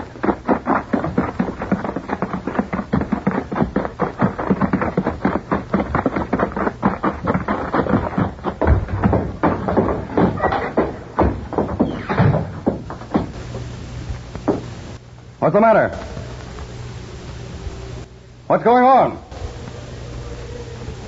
Where is everybody?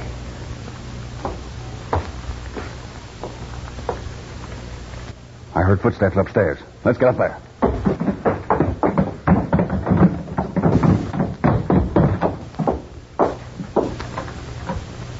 Where are you?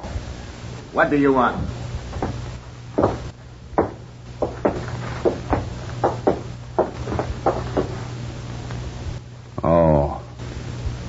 I was in my room at the other end of the house. I heard a scream from this room. I come running. This Italian and I got here just at the same time. I was at the other end of the house, in my room.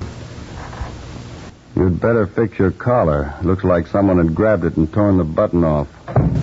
Here comes my husband. He will be very angry. Where were you, may I ask, when this happened? And the other gentleman? We were walking toward the house. We heard the scream. We ran in here as quickly as possible. Very pleasant alibi. What has happened? Why did one of you scream like that? Why are you all standing there looking like... Oh, I see. He was evidently stabbed in the back while he was sleeping. I'm not angry because the Japanese is killed. I hate them. But he should have been killed somewhere else. Who did it? None of us seems to know. Did you? I was at the other end of the house, in my room. And you? I would not have done it inside the house, you know that. You too? No. Oh, we were outside, walking toward the house. You left me 20 minutes ago. Where have you been since? Why did you not come right back to the house? Because we were all cramped up from traveling. We wanted to stretch our legs, take a little walk. So. There are so many ways it could have been done to leave no telltales. The river, out of a plane. Yes, like possibly you would do with a Mexican. Why do you say that? Hello told me of it. The Hacienda Pedro in Mexico. They all thought it very clever. That man Hello talks too much. Here. Let me get him up on my shoulder. I will take him out and bury him in the field. Gladly. There. Come with me. We will bury him to leave no traces. I will go with you and hold a lantern. Do you two wish to come? Not interested, thank you.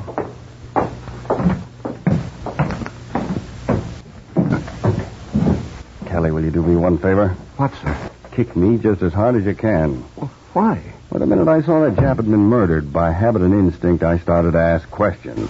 I knew the Italian had killed him. And all I'd have had to do was to ask about 3 more pointed questions, and there'd have been plenty of trouble. Come to think of it, you're right. You didn't think the woman killed the Jap spy? I think they were all in on it. It was planned before we got here. But that teaser you put out, Mr. Harding, you got results, didn't you? Yes, he fell for it. He's the one who thought Zolich was the Mexican official and threw him out of the plane. What's our next move? Just sit tight until the Army plane arrives at 11:30 tomorrow night.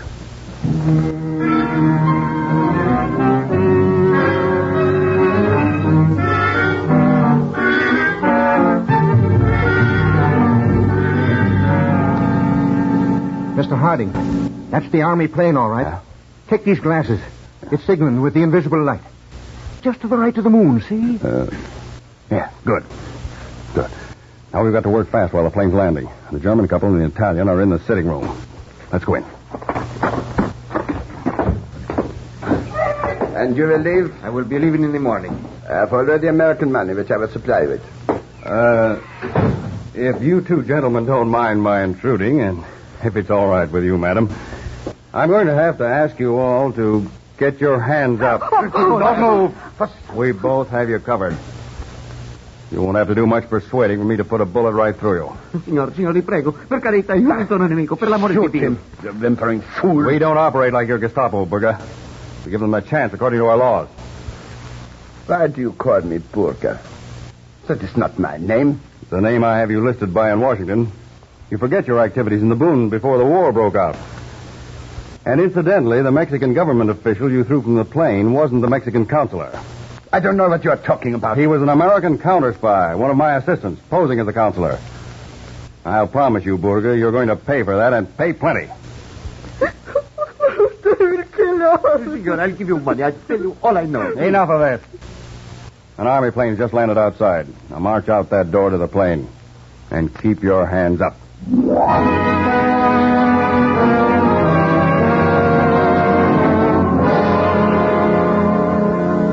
Mr. Harding, that's a sweet old couple the plane brought down. Yeah.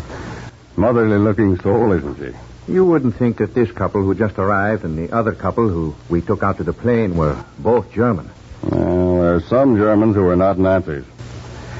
Well, I'll let them finish looking around the house, and we'll leave in the army plane with those others we're taking with us. Well, I believe we have seen it all, Mr. Harding. It is quite a place. Now, do you two feel that you can live here and pretend to be Nazis? And run this place for the spies who come over? Yeah, Mama is a great actress when she needs to be. And so is Papa. I will run the house, and he will look after the outside and the little radio station to send you the information. Good. Now, as soon as a spy arrives, we shall want his complete description. Something that he's touched so we can get his fingerprints. Knowledge of where he's going, and any information about what he has in his bag. We shall see you have it all, eh, Papa? We shall do everything. We shall give our lives to see the Nazis crushed and wiped off the face of this earth. You two must have had a terrible experience from the report. Oh, we lived just outside of Hamburg. We were happy. And our two boys had graduated and were the ministers of the German Lutheran Church. It was in the middle of the night. Oh, Papa. The Gestapo broke in the front door and dragged our two boys out of bed. Then they came and got Mama and me. You forgot. They beat our boys because they were ministers of the church. They dragged them outside. They tied our boys to the fence. They made us watch. The Gestapo stepped back and took aim and shot them. Our youngest boy, Hans, he did not die. So the leader of the Gestapo put a pistol to his head, spit at him, and fired. The leader of the Gestapo tore off the crucifix that Hans wore around his neck. He threw it on the ground, stepped on it. Then he raised his arm in the Nazi salute and said, Heil Hitler, the Führer will rule the world. We left Germany, Mama and me. It took us 4 months to escape across the border, but we did it. Now we are in this country. God bless it. Then you know what it means to have the Nazis rule. Wait, I hear footsteps. Somebody's coming. Careful now, there may be trouble. Yeah? Come in. I am a traveler, X4 from Mexico, from the Hacienda Pedro. You have arrived at the right place, X4. Good. Our plane was forced down. I have had to come the last 100 miles by motorcycle. Heil Hitler! The Führer will rule the world. The Führer will rule the world. I remember. I shall show you to your room. Who are these men? We don't ask questions like that around here. Yes, you are right. Take my bag. Yeah. Mama, bring a light from the mantel. We will show this gentleman to his room. Yeah, Papa. This way, please.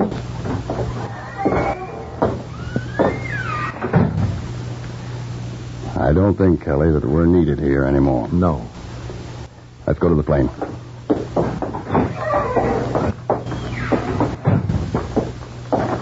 Look how bright the stars are tonight, Mr. Harding.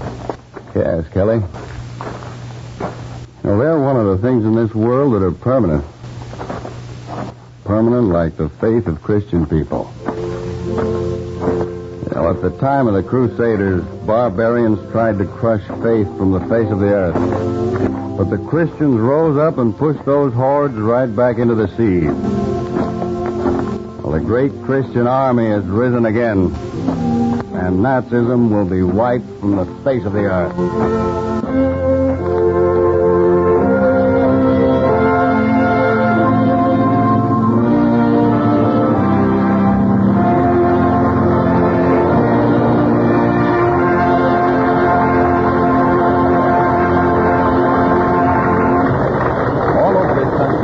Spread a great army of counterspies, men whose names may never be known or their deeds ever revealed.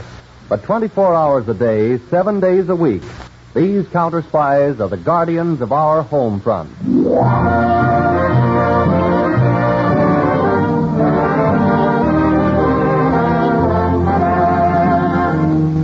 Counterspy will not be heard next week, June 29th. Starting Monday night, July 6th, Counterspy, a Philip H. Lord production, will be presented at a much more convenient time. 8 to 8:30 p.m. Eastern Wartime, 7 to 7:30 p.m. Central Time, 6 to 6:30 p.m. Mountain Time, and 5 to 5:30 p.m. in the Pacific Time Zone. Tell your friends. Invite them to listen to these exciting dramatized cases. Make it a date for Monday, July 6th at the new hour.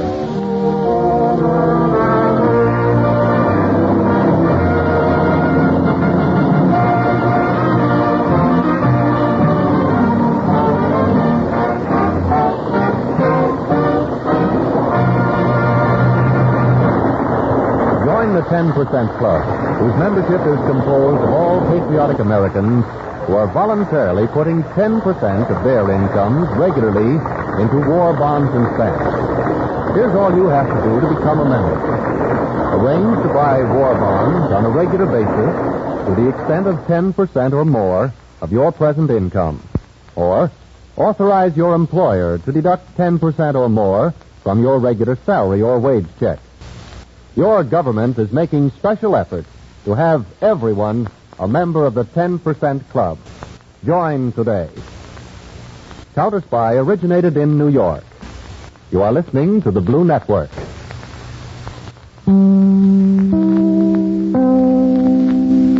The formerly Blue Network of the National Broadcasting Company, still owned by NBC, still trying to be spun off, and would eventually become, as the Blue Network would eventually become the American Broadcasting Company, ABC.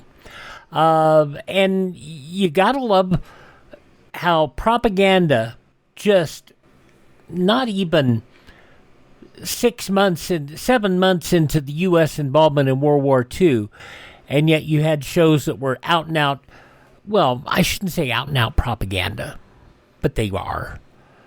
But the show was solid and would evolve from being an anti-war, fighting the Nazis, to fighting the Cold War, to becoming just an out-and-out FBI-type agency toward the end of the run in the late 50s.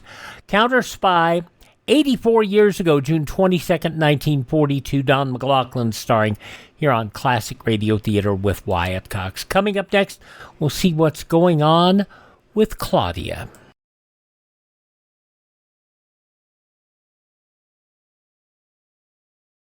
As a rule, friends, we Americans see things pretty clearly. We should. We live under a self-imposed government, the most enlightened in history. We enjoy an extensive system of free education. We keep up to the minute through a tremendous active free press and radio.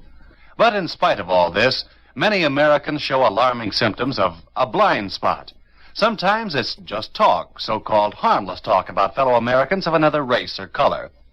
But talk often becomes discrimination. People suffer, are denied economic opportunities, subjected to indignities and insults, and sometimes reason gives way altogether. Emotions take over, and the result is violence. See through this blind spot. It's un-American. It doesn't make sense to judge a whole group by the failings of one or two individuals. The only fair way to judge each individual is as an individual, by his actions and by his character. See through these blind spots. They're un-American. And let's wrap up this Classic Radio Theater podcast by going back 78 years to June 22nd, 1948, for an episode of Claudia. Your Coca-Cola bottler presents Claudia, based on the famous play and novels by Rose Franken. Brought to you transcribed Monday through Friday by your friendly neighbor who bottles Coca-Cola. Relax, and while you're listening, refresh yourself. Have a Coke. And now, Claudia. Dum dum dum dum. Claudia, dum, shh. Dum, dum. What, Mama? Shh, I said. Oh, you know it's not proper to sing in a doctor's waiting room. That is superstition, like an umbrella in the house. It's just manners. Well, there is nobody here to watch my manners. But if you'd rather, I'll just sit around looking depressed. You don't have to go to extremes. Oh, talking about extremes, Mom, I don't see why I had to come to this doctor's at all. You know, Dr. Rowland wants you to have a doctor for the baby all picked out. Think we're going to like Dr. Taft? We are not going to like him. We aren't? Well, then what are we sitting around here waiting to see him for? We are not going to see him. We aren't? Then let's go. Come on. You are going to see him. You are enough. Well, I'd like you to look at him, too. If you like him, that's all that's necessary. I am not going to need a baby doctor for weeks. How can you be so sure? Of course, I guess it is a good thing to shop in advance. Having a nice baby doctor in Bridgeport right near where we live is sort of like having extra cans on the shelf. Exactly. David doesn't like cans. David likes the idea of our getting all settled with Dr. Taft before we go into New York and I become a grandmother. The way you talk about becoming a grandmother always sounds as if you forget I'm going to become a mother in the bargain. I must admit that part of it has always seemed a little remote to me. Oh, I'm glad I started young. Just think at this rate, Mama, you'll be a great grandmother before your hair turns white. It turns white at the very thought. Did you ever stop to think this was really going to happen to us? Yes, I stopped to think of it, I'll admit. When was the first time? When you were about 3 months old. You were lying under a pink satin blanket. I looked at you then and tried to imagine the day I'd be a grandmother. What'd you imagine, Mama? Nobody as nice as David. You didn't look as if you'd have the sense to fall in love with somebody like David. Well, I was only 3 months old. What'd you expect of me? A great deal. I know. Your grandson isn't anything old yet. And I already expect a great deal of him. He has a good father. Is that all? Don't you have a decent word to say about his charming, brilliant, gay, spirited young wife? I don't have to say about her. She says entirely too much about herself. Oh, you're cute.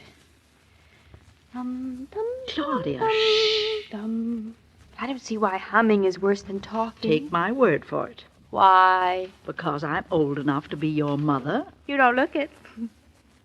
There's not one decent magazine to read in this whole waiting room. That's not what you pay for. But the dentist is half of what you pay for. Don't you think this waiting room's kind of dull? It's very neat. It's too neat. It hasn't got any oomph. Claudia. Well, does it? Mrs. Norton? Yes? Dr. Taft is ready for you. Coming, Mama? Get along with you. Don't keep Dr. Taft waiting. Follow me, Mrs. Norton. Bye, Mama. If you want to become a Boy Scout, read one of those magazines. It tells you how. Why isn't everything painted white? Looks like the inside of a refrigerator. Go right in, Mrs. Norton. Hello. I'm Mrs. Norton. Oh, yes, Mrs. Norton. Please sit down. I'll be with you in a moment. Oh, yes, thank you. I'm just reading over your case history. My case history? I sound like a problem. Not at all. As soon as you called for an appointment, I telephoned Dr. Rowland. Had him send up a medical on you. My, that was very efficient of you, wasn't it?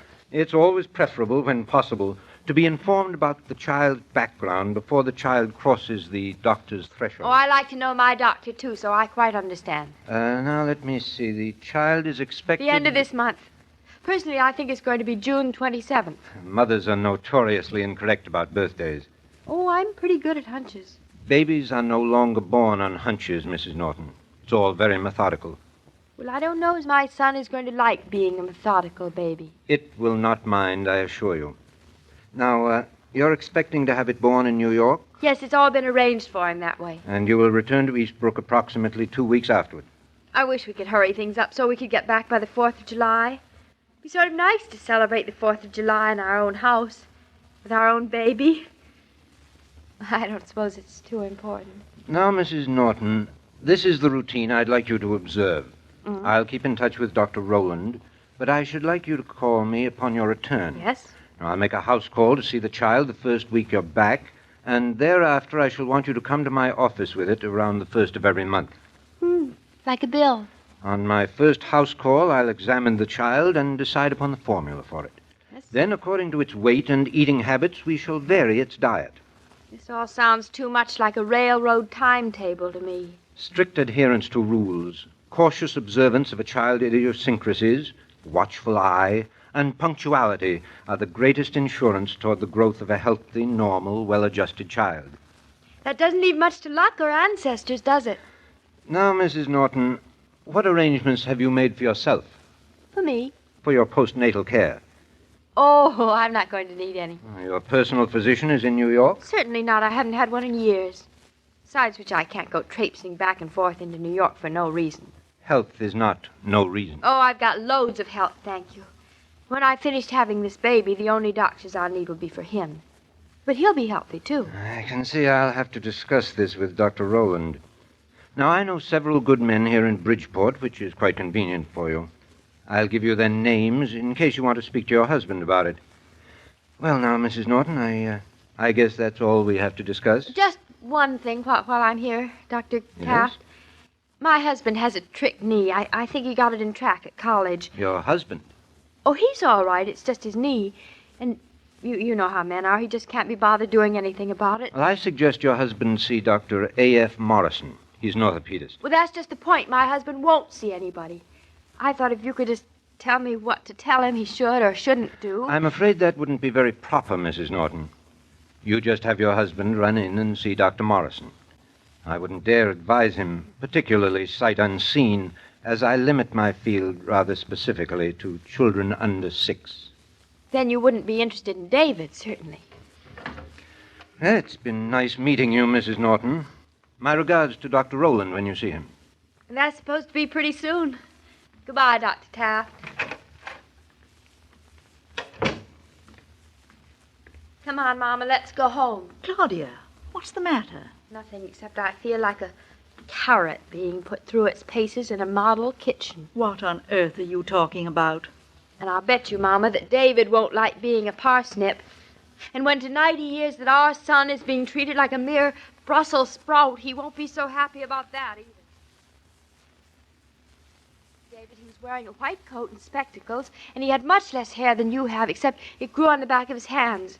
And his desk was enormous, and he didn't have a thing on the top. Just like his head. And the walls were painted white, the floors were shiny linoleum, and the whole place made me feel as if I were a vegetable in a deep freeze. Well, from what you've told me, my little vegetable, he sounds like a very good doctor. Doesn't sound like a doctor at all to me. He's more as if he were going to carve up a white mouse. There's nothing the matter with that. He's probably a very fine scientist to boot. I don't care how fine a doctor or scientist he was. His office was just like a hospital.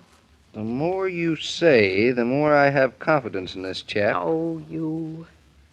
David, he didn't give me any sense of him. What kind of a sense of him did you want him to give you? I don't know.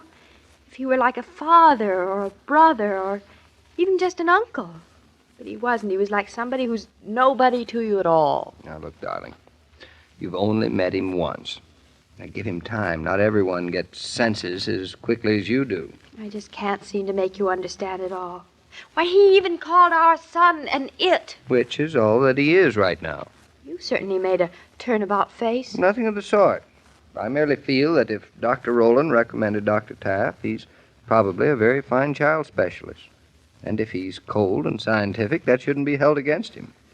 You don't choose a doctor because he has a very nice brown eyes or because he's fond of dogs. I bet you Dr. Taft wouldn't even touch a dog. I bet you he'd say it was unsanitary. It probably is. You traitor! Look, darling, Dr. Taft is representative of the new modern kind of doctor. Well, I prefer the old-fashioned kind, like strawberry shortcake. Look at all these cards he gave me. A doctor for this, a doctor for that, a doctor for the other thing. It's very modern and practical. How would you like it if you got sick and had to send an arm of yours to one place and a leg to another and your head to someplace else? I probably wouldn't like it at all. No. Though if that's what you did, I probably wouldn't know the difference. Can't you be serious, David? This is important. It's our first doctor. I am serious. All right. It's thumbs down on Dr. Taft without even giving him a chance. I'm afraid so. I'm not going to go to him. All dressed in white like that? He looks like a doctor. Well, he is a doctor. Well. Look, darling, I don't insist on Taft. It's important you like and trust the man, whatever the reason. But we have to find a doctor, and in the next few days... I'll find one. A good old-fashioned kind of doctor with smiling lines around his eyes and nice, kind hands. Now, are you planning just to walk up and down the streets looking for him? There's not that much of a hurry, darling. Maybe there is. We can't estimate what trouble or misfortune life is going to deal us, but we can be prepared. Don't talk like that. We've got to. I know. I'll find a doctor, darling. Trust me. All right. Now, how's your knee? Fine. How's yours? Beautiful, but that has nothing to do with it. I saw you limping when you came in, so answer my question. How is your knee? No, my limp's much better. Dr. Taft said... Did you discuss my knee with Dr. Taft? Just a little. Just a little? Well, anything wrong with discussing... The picture is getting clearer. I was perfectly willing to discuss it more, but he wouldn't. He wouldn't have a thing to do with your knee. Why, you little bargain hunter. David, what are you talking about? So that's why you didn't like Dr. Taft. I told you already why I didn't like him. Yeah, but it was all clinched because he wouldn't give you any free advice about my knee. Rubbish, that has nothing to do with anything. Two for the price of one. If you can't get it for a bargain, you're just not interested. You are impossible. I just can't discuss anything seriously with you anymore. You're always accusing me of All things. right. My little bargain hunter. But you're not fooling me for a moment. I'm not. Isn't it too bad you're not having triplets? Just think. You, me, Mama, 3 triplets, and 1 doctor. What a buy.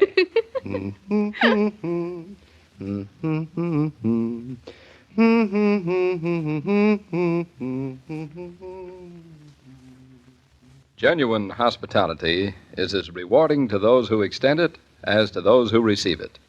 In that way, it's much like friendship. But many people work too hard at it, just as they pursue friendships too hard. The moral of my little tale, as you perhaps suspect, is that hospitality needn't involve effort. In fact, it's better when it doesn't. An ice-cold bottle of Coca-Cola, offered with grace, says welcome to anyone's satisfaction. And it permits host and guest to enjoy the pause that refreshes together. Well, it looks as if we're no nearer to a baby doctor than we were this morning, doesn't it, Mr. King? Claudia doesn't like feeling like a test tube, does she? I never realized it, but my daughter is a perfect pushover for the bedside manner, isn't she? Not so much the bedside manner as the horse and buggy manner, I'd say. She's going to have a mighty difficult job getting that kind of doctor nowadays. Well, if there's a good old-fashioned kind of country doctor around, Claudia will find him. I hope so, but if she does, it'll be more luck than brains. It'll be both. Be around tomorrow, Mrs. Brown. You'll see what I mean. I'll be here. Goodbye, Mr. King. So long, Mrs. Brown. As I was about to say, every day, Monday through Friday, Claudia comes to you transcribed with the best wishes of your friendly neighbor who bottles Coca-Cola.